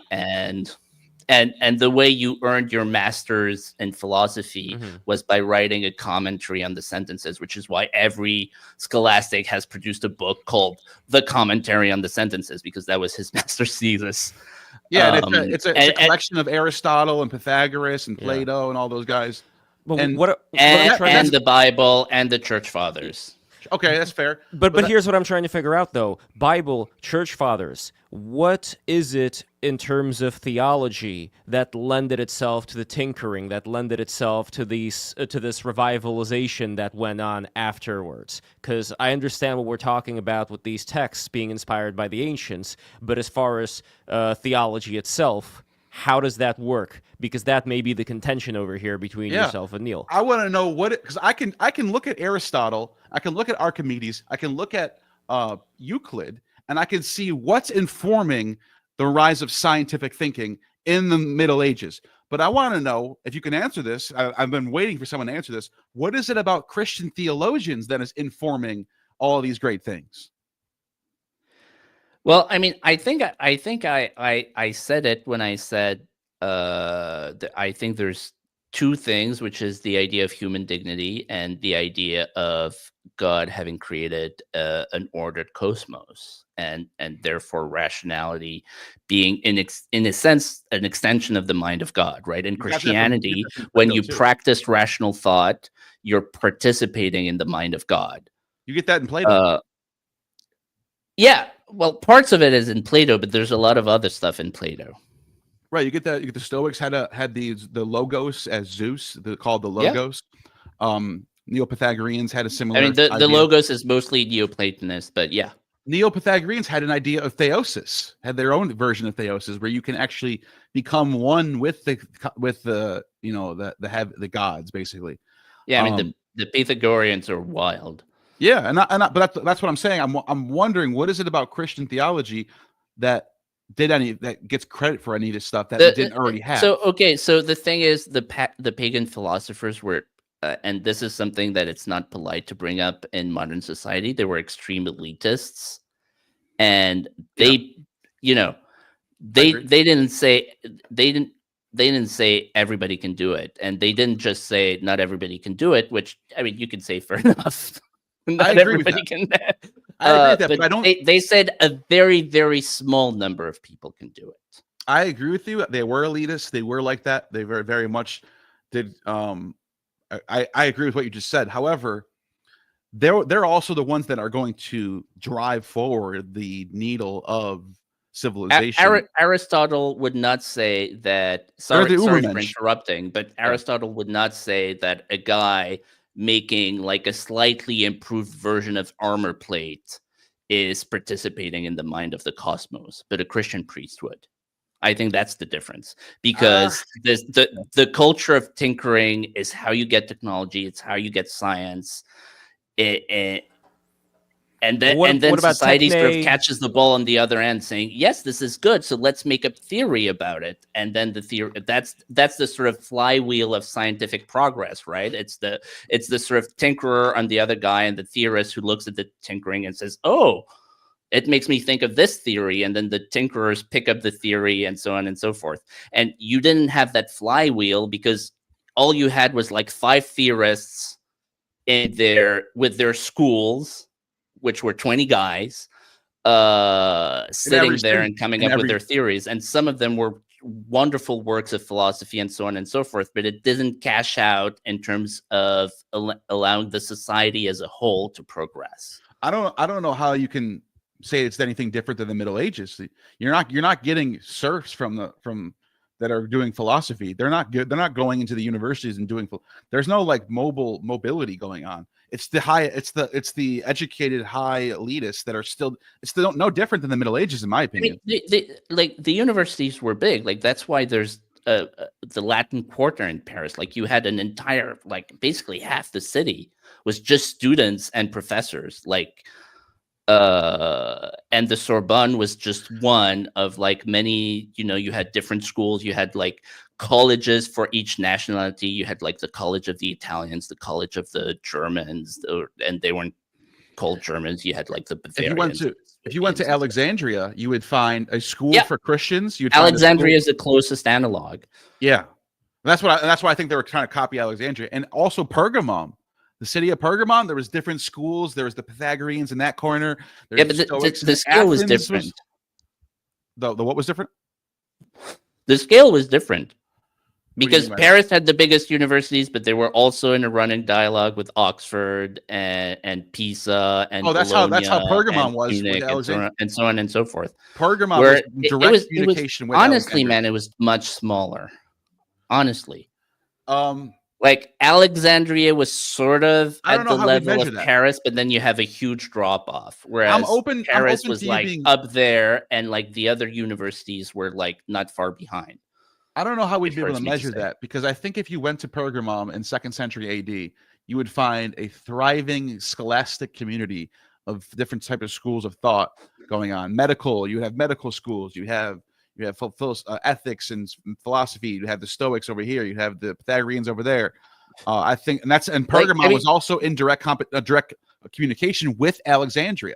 The Pergamon and Alexandria had a lot of similar people. I mean, you like primary sources, so like you can read firsthand accounts of people traveling to Paris in the Middle Ages and like what it's like to have like a city of 200,000 people and like 50,000 of them are students, and like, is that really how many? Like people, like people write about walking through the Latin Quarter and create problems because, of course, all of those students would get drunk and get into fights, and like the Italians would fight the French, who would fight the Germans, and who would fight the English, and like I'm looking at a number. I'm looking at a number right now from Study. I just looked it up. Study.com says only 5% of Europe had formal education by 1330.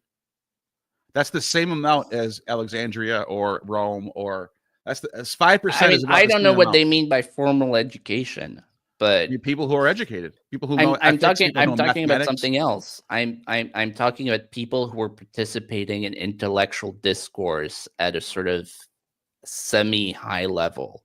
I'm talking about the number of people who are academically trained. So that would be what they're saying here. That would be the 5%. So it says right here, limited. They had clergy, nobility, monasteries, learning, focus on Latin, mathematics, stuff like that.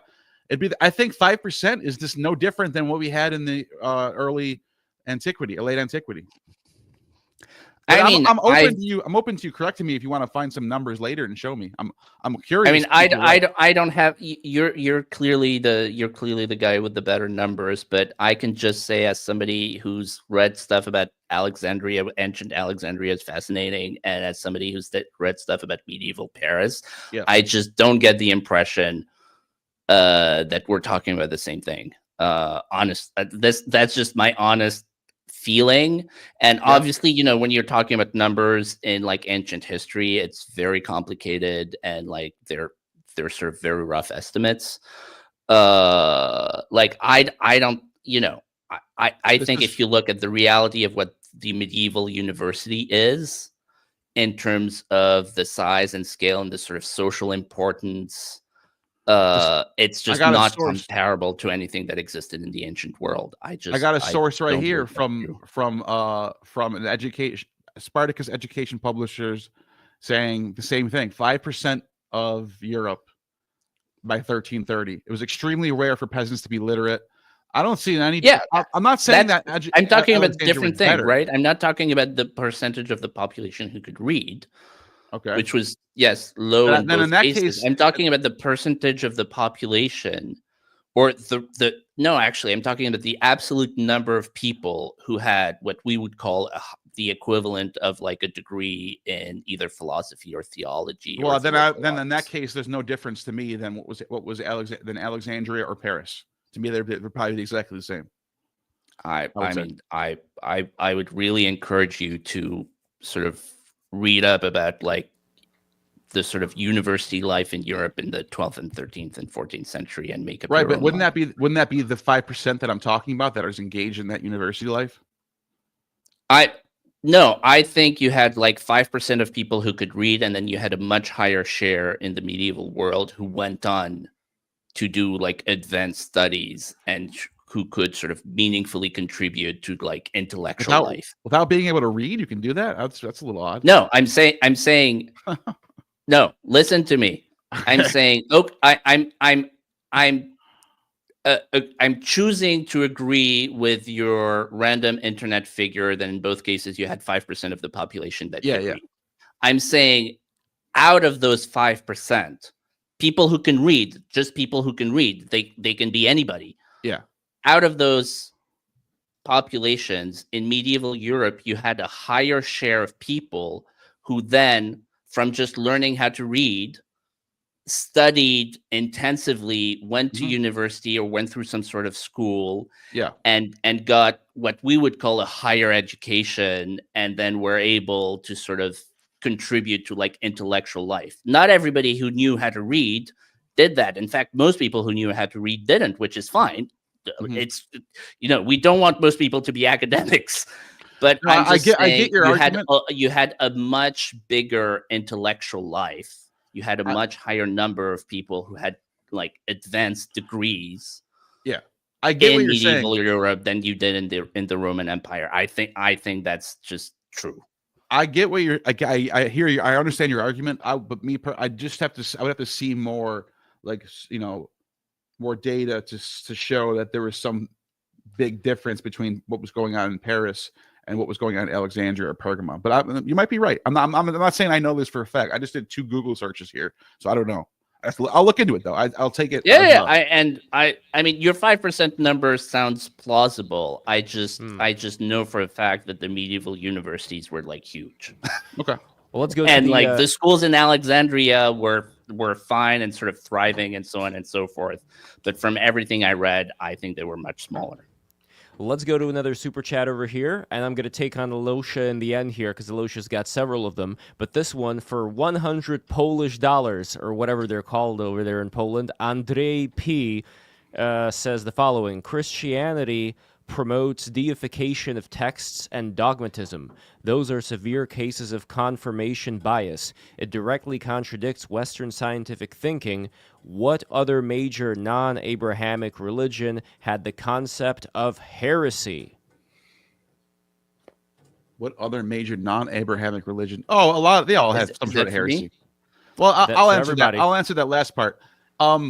Even my beloved pagans had heresy. I mean, look at Socrates is on trial for leading the youth astray, and that's basically heresy. So I'm not gonna say it's just Christian, not Abrahamic religions that do that, but I also think when you have a society of local cults, all sort of in their own little corners, instead of one sort of overarching theocratic system, I think I think heresy can be a little bit different in that situation. Yeah, but yeah, I'm not saying I would sort of agree with that. And you talked about the iconoclastic controversy.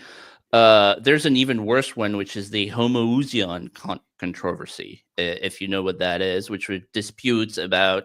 So the Council of Nicaea decreed that Jesus was both God and man, and then there were these theological debates about what does that mean exactly, like what part of him is God or man, and so on and so forth, which is actually very interesting theologically. But the problem is that they tried to have ecumenical councils to set a decision, and the losing side was sort of oppressed, and and we talk about the oppression because it offends our modern sensibilities, but you had like street riots, you had like street fights between people over this extremely abstruse question of theology, and I think that's bad. I also think that it's evidence of a religion that takes ideas and concepts very seriously. It's a religion has been constantly having debates, and again, often in very unpredictable ways with like bad consequences, but has been having debates about these theoretical concepts. And I think that's probably actually part of the question we're asking about why Christian civilization became more advanced, and part of what I was saying about the sort of university life and so on and so forth, which is, people talked about theology and people thought theology, which is metaphysics, was extremely important throughout the Christian era, in a way that, again, I don't think you see in the ancient world. And again, you're going to quote these examples, and I agree that they're, very interesting and important people, but it was much smaller. But more towards the Middle Ages, if we're talking about somebody like Gemistus Plethon, who Neil mentioned here. My question to you guys is, how much was the kind of freedom of thought during that time, if we're talking about, obviously, not Dark Ages, but, afterwards, like Middle Ages, how much was it bound so that somebody like Plethon would not really be able to talk about the kind of things that he wanted to talk about, because his books end up getting burned by what is his name? Only one book Scholarius. survived. Only one of his survived. I don't know who that is. So Gemistus Plethon was a pagan Neoplatonist philosopher that lived in the 15th century. He died the year before Constantinople fell, and he was good friends with the first Medici. Is it Cosimo? Yeah, Cosimo de Medici, and Medici just happened to have one of his texts, the laws, the nomoi, that he saved in one of his banks, but all of his works got burned. So how does someone like him rise up in Constantinople? Well, I think that's a sign of the Renaissance, that people did have more ideas of free thought in the Renaissance, because we're talking 16th century or 15th century here. So yeah, but you still had the element of this person's works can't be preserved, which is another, like, oh, come on, you can't preserve his works. So on one sense, or on one side of the coin, someone like him was able to rise up and become a thinker of the time, and we all know his name today. And he even gets credited for the late Renaissance, the Florentine Academy being his creation. But then it's like, then you hear all the other sides of this coin where they're burning his books and they don't want him to be, he's a heretic, blah blah blah blah blah. So I think it's a sign of the times. Yeah, I don't know his particular case. I know there's like the famous Giordano Bruno, who was kind of a lunatic actually. Well, there is another thing. I mean, I don't. Usually, like, the reason people mention the same 3 or 5 guys is because actually it was mostly just 3 or 5 guys, which over 1,000 years, is that so bad? When you compare the amount of great intellectual work that was produced. I mean, I once tweeted this, but it's absolutely true. Like, there was more free inquiry at the University of Paris in the 13th century than there is in most American universities today. Oh, so every give society places limits on speech and sort of punishes people who stray too far. And it's a question of where you adjust this sort of slide. Like, there needs to be some form of free inquiry, but every society needs some sort of like dogma. Sorry. Before Neil responds, I have a quick thing about that. So if we look at, for example, a lot of the MAGA community people and Ukraine, and no, I'm not going on a tirade about Ukraine. Don't worry, okay? Everything's fine.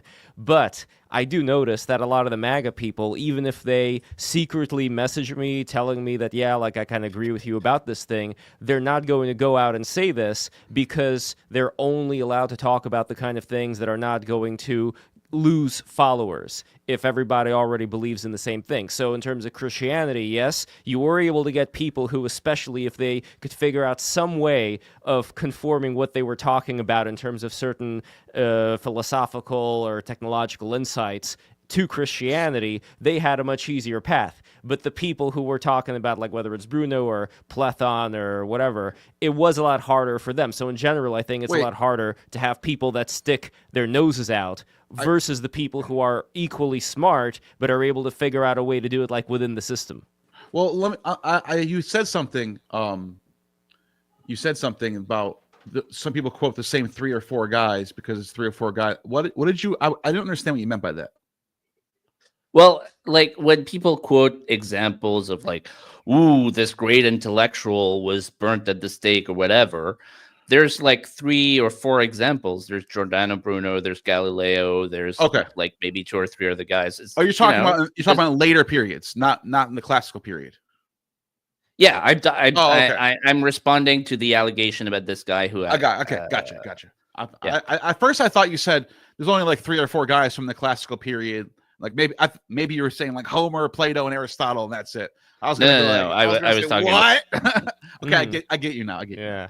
I just think that the people who were back in the Middle Ages realized that there is only so far you can go. Somebody like Platon, he pushed it, thus his books got burned. But another interesting thing that I just want to mention in relation to Platon, as I was reading the book about him, which I believe Jay Dyer also has a copy of, who, by the way, does not want to debate Neil. I wish he did. I wish we could set something up there. Jay Dyer, if you're watching this right now, come on BTR already. Anyway, when it comes to what was written about Platon in that book, they were talking about how the works of Plato versus the works of Aristotle, like the works of Aristotle were preserved well. Platon, was it Platon or was it the guy before him? They tried to get the copies of these works of Plato, and for a long time the monks at Mount Athos did not allow them. And then finally, when I think it was by the decree of the emperor back then, they finally got those books in. They were in wretched, horrible shape.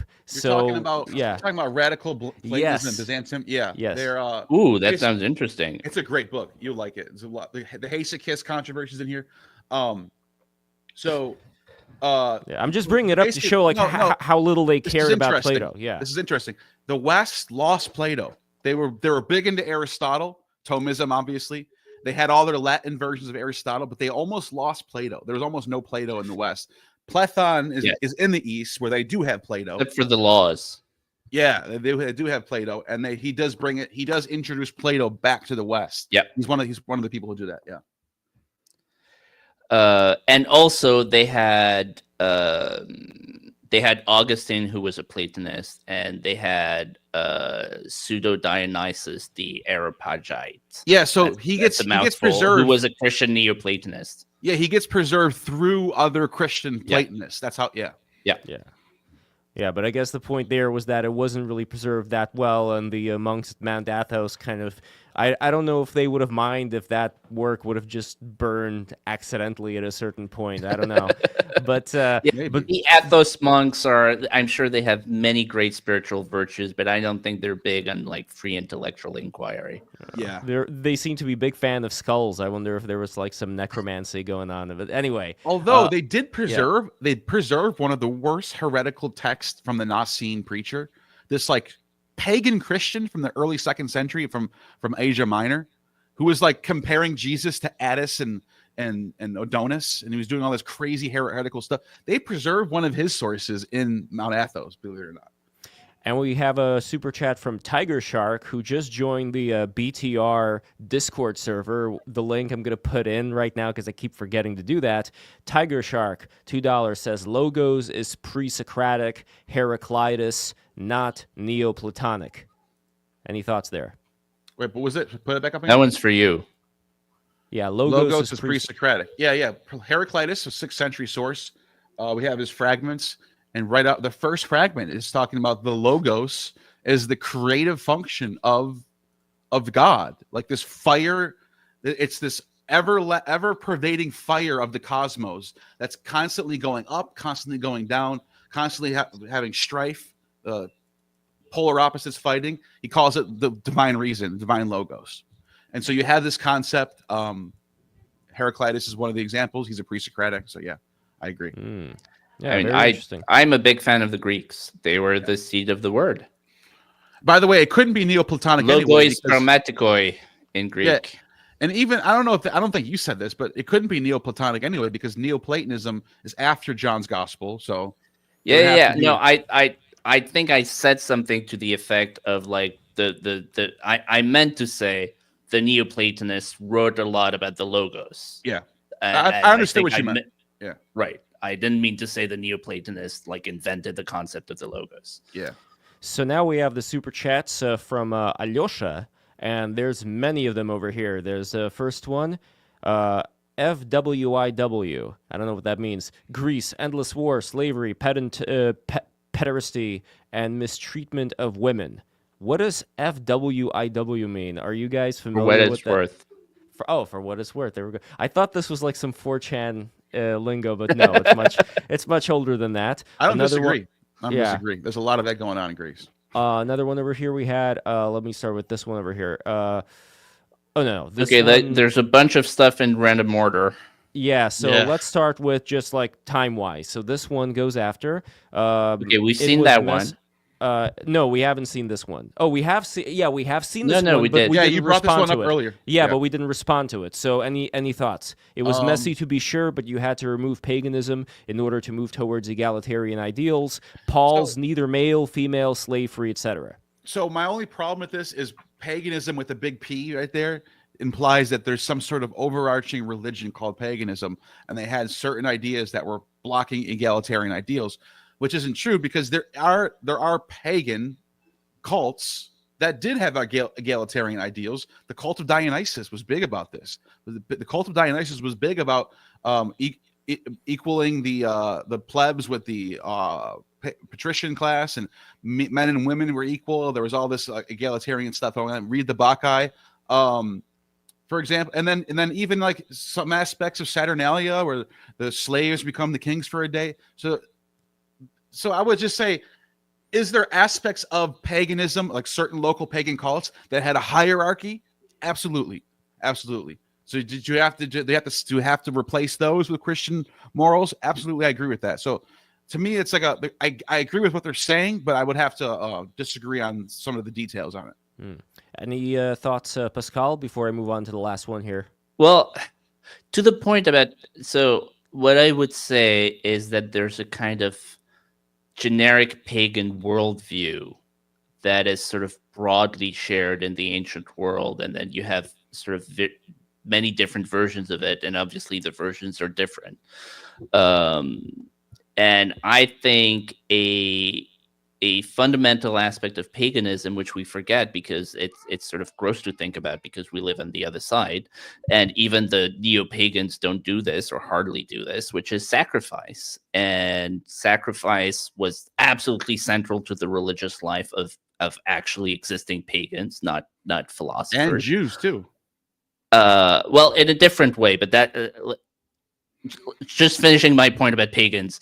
And the problem, I don't want to say the problem, but first of all, a lot more of that sacrifice was human sacrifice than we like to admit, including somewhat late in the Roman era. You have, in times of crisis, you have human sacrifice in Rome, even as far as the time of Caesar. Yes. Romans Oh hated yes. where? Oh yes. Oh Where's the yes. source? Where's the source for that? I don't have it. I know I don't have it front of mind. They And hated. under Roman law, executed. So after the end of the triumph, you execute the sort of the barbarian chiefs or whatever. And under Roman law, that's a sacrifice to Mars. Yeah, but that's We don't highlight that today because we want to portray the pagans as nice and civilized because they're a contrast to the bad Christians. They outlawed human I'm sacrifice. just bracketing that. Even if you don't have human sacrifice, the idea of sacrifice, which again is central to the actual lived experience of the people who were in that world, it's fundamentally a transactional relationship to the divine. And, the divine is like a cosmic Tony Soprano, which is essentially how it's portrayed in the Iliad and the Odyssey and so on and so forth. It's somebody who, you need to buy his favor. And by the way, you might buy his favor and he might still kick your ass. But it's still better to sort of to give him the money than not give him the money, and that's in some ways it's realistic. It's like Trump to sort and of Putin daily with life, Ukraine but it's right a now, much isn't darker worldview and one less conducive to the things we were talking about in terms of both egalitarianism and free inquiry and so on. Let me just comment on one thing real quick before I forget. Human sacrifice was completely abolished as illegal by 100 BC in the Roman Republic. And then Sulla passed another law in 82 BCE that made harsh punishments for anybody who is a Roman that commits human sacrifice. It was completely, utterly abolished. So if they've said, oh, here, Mars, here's the guy we captured, kill him, that's no different than a Christian like Charlemagne taking the chieftain of the Nords and just killing him, and it's just like they're just killing a guy who's a war criminal. It's not an actual human sacrifice itself was completely abolished by the pagans.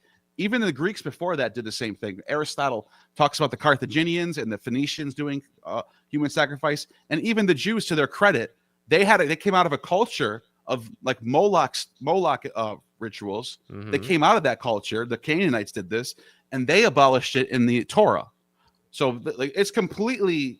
It's not just the Torah that's abolishing this, but they're still doing animal sacrifice. But the same thing's happening in Rome and Greece. I'm going to look like an idiot here because I'm blanking out on the source, but I have I remember reading about how whenever you had something like a plague or bad harvest or whatever, you had like people started saying, we need to sacrifice someone in Rome, even as far back as the time of Caesar. And so I'm not saying they did it. They certainly didn't do it in a sort of routine way or anything approaching the Aztecs or even the Carthaginians who sacrificed children and so on and so forth. But it was sort of hovering in the background. It wasn't like, that hasn't been done for 500 years. It was sort of kind of there. It's kind of to there. The point about the execution of the military leaders. Again, it was sort of part of the culture. It was like, sure. But what's also in the background is the ultimate human sacrifice, which is Jesus, a human who is sacrificed. It comes out of the culture. It comes out of that whole worldview culture. It's the sacrifice that ends all sacrifices. It's the sacrifice that makes all other sacrifices meaningless. Yeah. What about the martyrs? Which is why we now live in a world where not only is there no longer religious sacrifice, but the very idea offends us. Actually, but aren't the even martyrs non-Christians? The Pythagoreans and certain pagan cults were already doing. The Pythagoreans were the big in pushing this. Same as a lot of Middle Platonists. They were replacing animal sacrifice with burnt vegetable offerings, cakes, burning cakes. And then they just stopped doing it altogether. It wasn't really the Christians that started this. It was sort of a movement that was sort of a part of the cultural milieu itself. Yeah, but they were the Pythagoreans. They were always small, esoteric, highly elitist movements, and all of this stuff. You know, the whole sort of philosophical narrative of around paganism, or the sort of philosophical versions of paganism. There's a huge element of sort of I don't like that world, but classism. There's a huge element of like, oh, the sort of unwashed people, you know, gore, sheep, and all of that, and that's kind of embarrassing. And so we're going to invent this sort of philosophical justification or these sort of ideas and so on and so forth. In many ways, it was a reaction to what the reality was on the ground for most of the society. Now, I want to make sure we don't skip over the martyrdom part. It's kind of an aside, but would that not be an example of the sacrifice not being stopped but still going on through people who emulate Jesus, unless I'm mistaken, you know, by kind of like offering themselves up just to the violence of the people against Christianity? By the way, extremely based. You know, people should read the letters of Ignatius of Antioch, where he's being arrested and he's being taken to Rome, where he knows he'll be executed, and he writes his like last letters, and he talks about how if the lions aren't fierce enough, he'll punch them in the face to make sure they eat him. No, I mean that's a sacrifice in the broad sense, right? Also, I want to make sure, and it's an act of sacrifice in the way that, you know, a fireman running in a burning building is sacrificing himself, but it's not a sacrifice in the religious sense. You're not hoping to buy a favor from God, because again, like the whole concept of Christianity, this is like one of the most famous things about Christianity, is like the whole point is that Jesus bought everything for you on the cross. So I do want to make sure that I want to throw this out. And so you imitate him because he's and just finishing. Go ahead. Imitate Jesus because he's the most perfect man, and you know, man has no greater love than this, than to lay down his life for his friends. But that's not the same thing as a sacrifice in the pagan sense.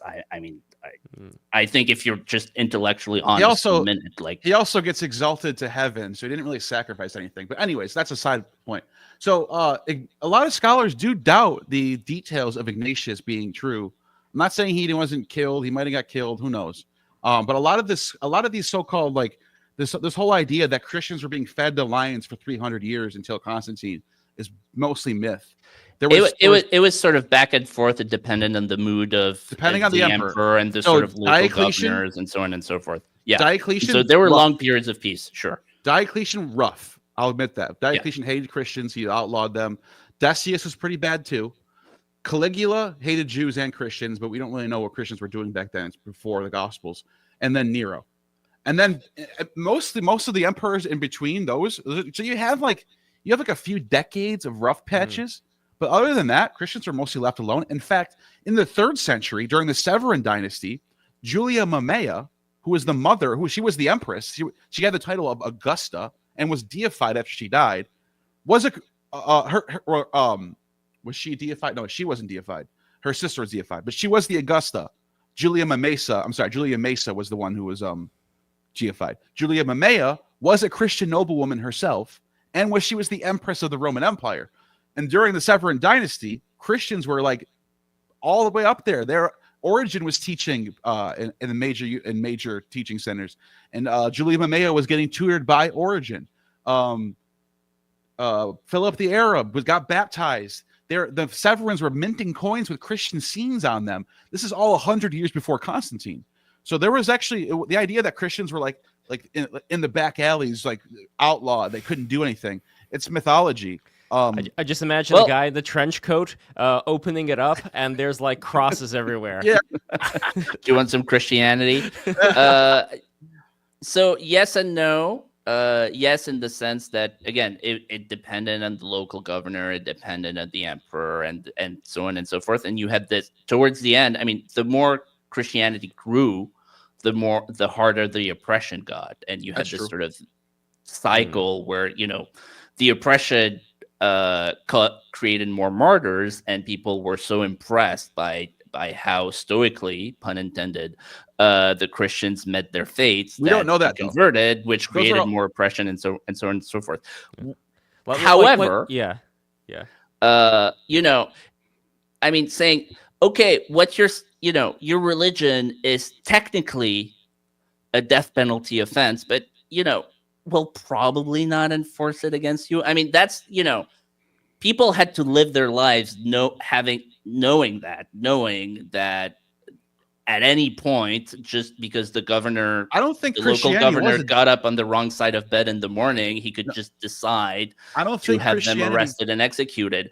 That's also reality. So, but yeah, Christianity was the not fundamental hold on. point is true. Christ- Like, they weren't constantly oppressed all the times, and you had regions and whole periods where it was fine. Yes, But absolutely. Christianity wasn't a death penalty offense until Diocletian, which is right before Constantine. Like I said, Christianity, it wasn't a legalized cult of the Roman imperial cult yet, so it wasn't getting funding, it wasn't being helped out. They were on their own. But the official policy from the Severan dynasty and onward, until Diocletian, was they were pretty much not legalized, but not illegal either. They're just in limbo. They're just on their own. Just chill. That's basically what it was. They weren't. It wasn't like if you got caught being a Christian, you were being like, or a Roman emperor was saying, I could technically put you to death for this, but I'm not going to do it. That's not really what the case was, especially Severan period. Yes, because the emperor would say, here, light a stick of incense to this statue of the emperor. And basically you had a choice between, betraying your faith or committing a capital crime. Or he could just like not do that and just sort of like be like, whoops. And most of the time that's what they did, because Roman administrators were sort of famously pragmatic, and they were like, you know, if you're not causing any problems, I'm not going to cause problems for you. That's also true. I'm just saying, you know. Yeah, and actually, it's funny because Pliny the Younger, who writes in the early 2nd century, one of the first person to ever mention Christianity. I think he's like the second or third person. Josephus, no, he's the second. Josephus, then Pliny. Outside of like Clement and Paul and stuff. He says that there was a bunch of Christians in Paphlagonia, and he tells Trajan, he goes, Trajan, some of them are unwilling to do this, but most of them are just like, fuck it, yeah, I'll sacrifice to Caesar.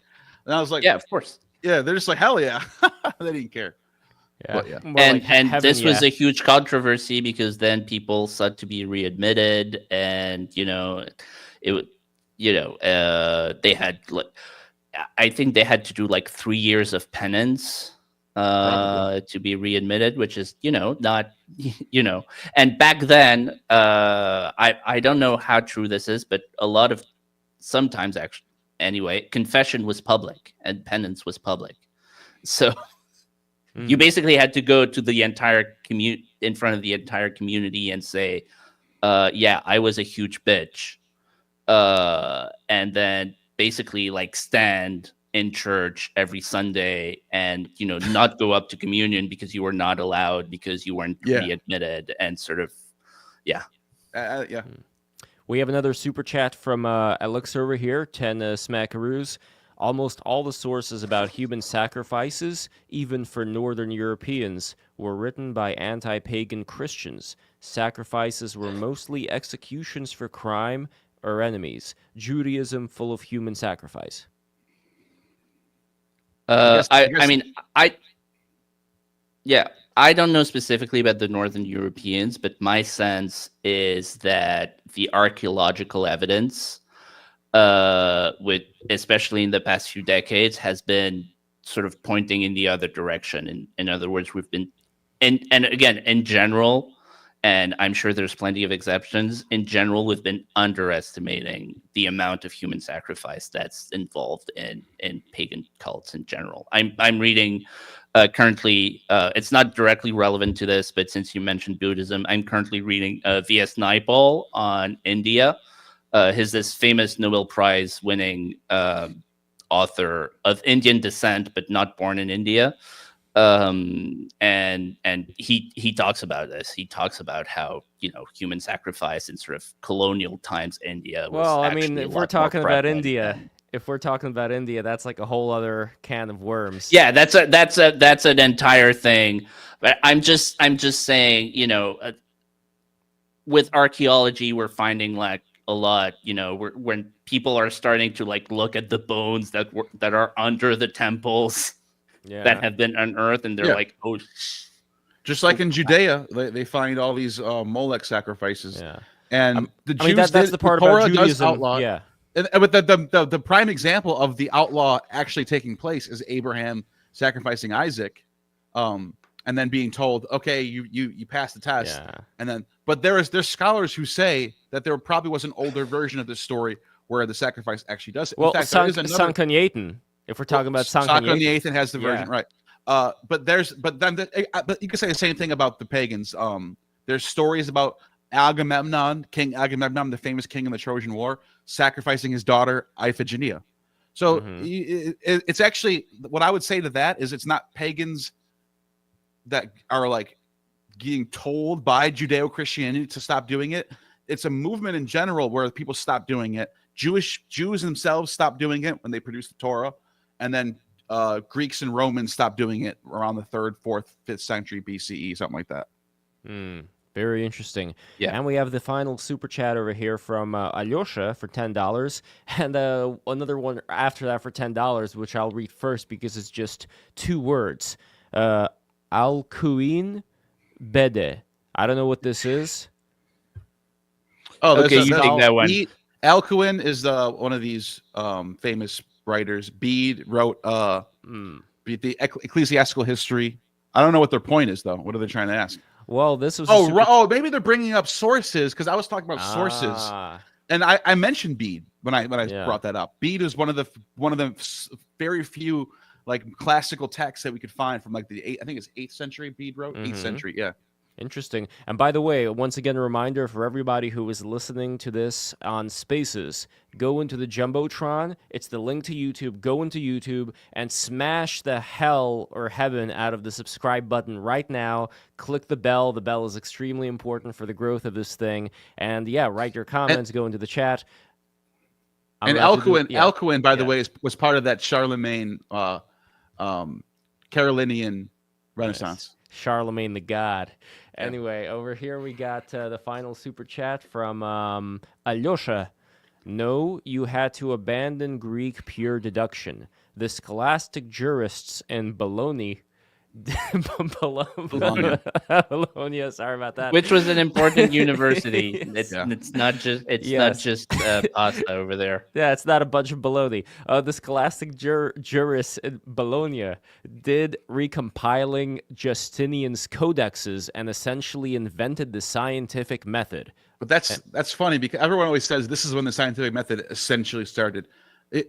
Even Bacon himself says he's drawing from Aristotle's inductive reasoning. So I don't know what you mean by you had to abandon Greek. What did it say? Greek what? Okay, over here. Greek pure deduction. I don't know. I don't agree with that. Yeah. It's interesting though. I'll look into it. You got bacon, you got bologna, you got all kinds of things.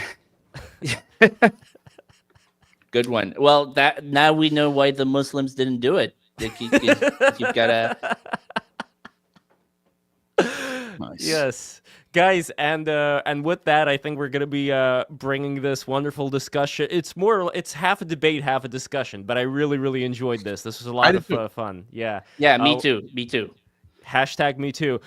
I would love to do more of these again. Pascal, you're a wonderful dude, wonderful guest. We got to do one about Ukraine soon, though, because like that mafia stuff that you were talking about, the gods being like the mafia dons pressuring you into doing something. It kind of reminds me of a little bit of a thing that happened with Zelensky and Trump recently. But anyway, we'll get into that at a different time. I know there's like different audiences, so for those of you guys who don't know what the hell BTR is, I bring on people who come from completely different social circles, usually those who are very online, together with those who are more in the mainstream. For example, I had I had an amazing philosopher, Jason Resiger-Johnny, who is, more within the online sphere as far as philosophical discussion goes, together with, people like Vladislav Davidson, senior fellow with the Atlantic Council. I also bring on people like Curtis Yarvin, a lot of fun discussions to be had with him, and people who are to the opposite end of his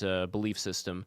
And Sticks, Hex, and Hammer 666. Obviously, Neil, wonderful, very frequent, generous guest of the show. I'm always honored to have Neil here, and I can't wait to have Neil in New York City. Speaking of which, if you guys want to help this thing grow and actually go to one of these New York City shows, all you have to do is go to patreon.com/breaktherules, become a $20 patron. If you become a $20 patron, you are going to get the ability to become an audience member in the show, live in the studio where it takes place, and then we all go out for a nice after party. We went to this great Japanese sake place one time recently. So, guys, and there's a rooftop. I forgot to mention, the studio has a beautiful rooftop overlooking New York City skyline. So all this can be yours today if you become a patron, you're within the New York City area. And even if you're not within the New York City area, you are going to have live access to the shows as they are being recorded, the ones that are going to be in New York City, as well as some of the ones that we can't really set up as live streams here. They're just done as live streams for patrons. Maybe they're like at a different time than like today's Sunday, so it's okay that we're doing this one earlier. But in general, like if we're going to be doing a stream at this time during the weekday, that's going to be for patrons. And after that, that's going to be edited and put up for YouTube. But you guys get to be there in the beginning, as well as asking all the questions, without having to do a super chat. So guys, become a patron today, patreon.com/breaktherules. And also Anton's USA, or you could go to biltongusa.com, whichever one you want, and you are going to get extremely delicious biltong. I think, Neil, you've had some Biltong biltong is amazing. before, right? Good stuff. It's very good Big stuff. fan. And if you guys use promo code BTR at checkout, you are going to get 10% off as well as free shipping. How's that? How's that for a deal? This is what I do for you people. So make use of it. Make use of it while we still can. And I really want to thank everybody for being here. Last thing that I want to say, Jam and Bean Coffee. This is a new sponsor that I have. Jam, JAMN bean.com. And if you put in code word BTR10, you are going to get 10% off the shipping, 10% off the order and free shipping, as well as, with the Biltong. This is extremely delicious coffee, as well as tea. I really, really love their tea as well. And if you buy this, it helps the show out, and they're currently working on a BTR blend, which requires me to drink all these coffees that they send over, so I have to choose which one I like the best and kind of figure that out. So that's going to take a little bit of time. I'm streaming here, there's construction going on, there's all kinds of crazy stuff that you guys weren't seeing in the background. This is why I have this, which, by the way, do you guys know where this is from? I know you guys don't. We talked about it before, but for those who don't know, this is from the turn-based strategy game Heroes 3 of Might and Magic, considered like a rite of passage among Slavs. Like every single Russian person had to play this game growing up. It's an amazing game too. If you guys get a chance to, I wish it was my sponsor too. This is I'm not surprised to learn that Slavs are into turn-based strategy games. Yeah, well, I mean, as far as running circles around Americans in terms of American naivete when it comes to a lot of these geopolitical issues, I think they were doing a great job. Chess there. versus checkers. Yeah, much better. Yeah, that whole meme, much better than their military capability, I'd say. But they've been making use, bringing different podcaster influencers into the right-wing circles and making it hard to have these kind of conversations. But despite that, we march on. Speaking of which, by the way, I was recently on Silicon Curtain. You remember the guy that we were supposed to go on with, Pascal? I was recently on his show as well, and had a great time there. If you guys want to see that, go to Silicon Curtain's YouTube channel. Let me just quickly put the link there. It's called Lev Polyakov, Divisive Information Bubbles, Obscure Reality of Ukraine War and Russia's Aggression. So I'm posting the link over here in the chat. Go here, and lastly, I'd say go into the Discord server. believe it or not, we have a Discord server, and we would love for you to be a part of the Discord and to grow with us, to grow the BTR community there, as well as patreon.com. What are you guys working on now? Let's go to Neil. What are you working on right now, brother? I have a few videos that I'm working on, documentaries, and a few interviews that are coming out soon. But you could check out my channel at Gnostic Informant at youtube.com/Gnostic Informant. Excellent. And how about yourself, Pascal? What are you working on right now, brother? Well, the big thing is my podcast, which is called the Sphere Podcast, and it's an interview podcast. I'm from 10 years ago, so I'm doing a podcast instead of a stream. As I said, for the Middle Ages, a podcast is pretty good.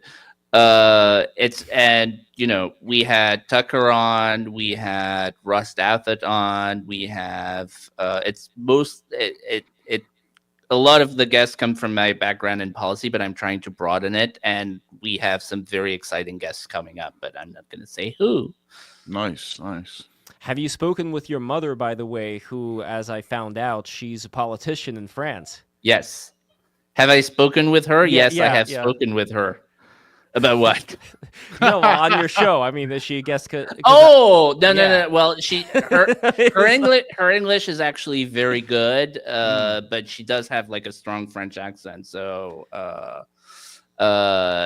yes, she's. I'm very proud of her. We all are, and she represents a place with wonderful Romanesque architecture. She represents our ancestral homeland in Burgundy, and her constituency includes the towns of Chablis, which makes some of the best wine in the world, and Vézelay, which has one of the wonders of the world, Benedictine Abbey, and is a famous pilgrimage site for Catholics, and just one of the wonders of the world in terms of beauty, both the abbey itself and the surrounding area. I would love to go one day. Maybe Neil, you and I could take a French Euro trip together there. And I'm a big fan of France, learning French right now.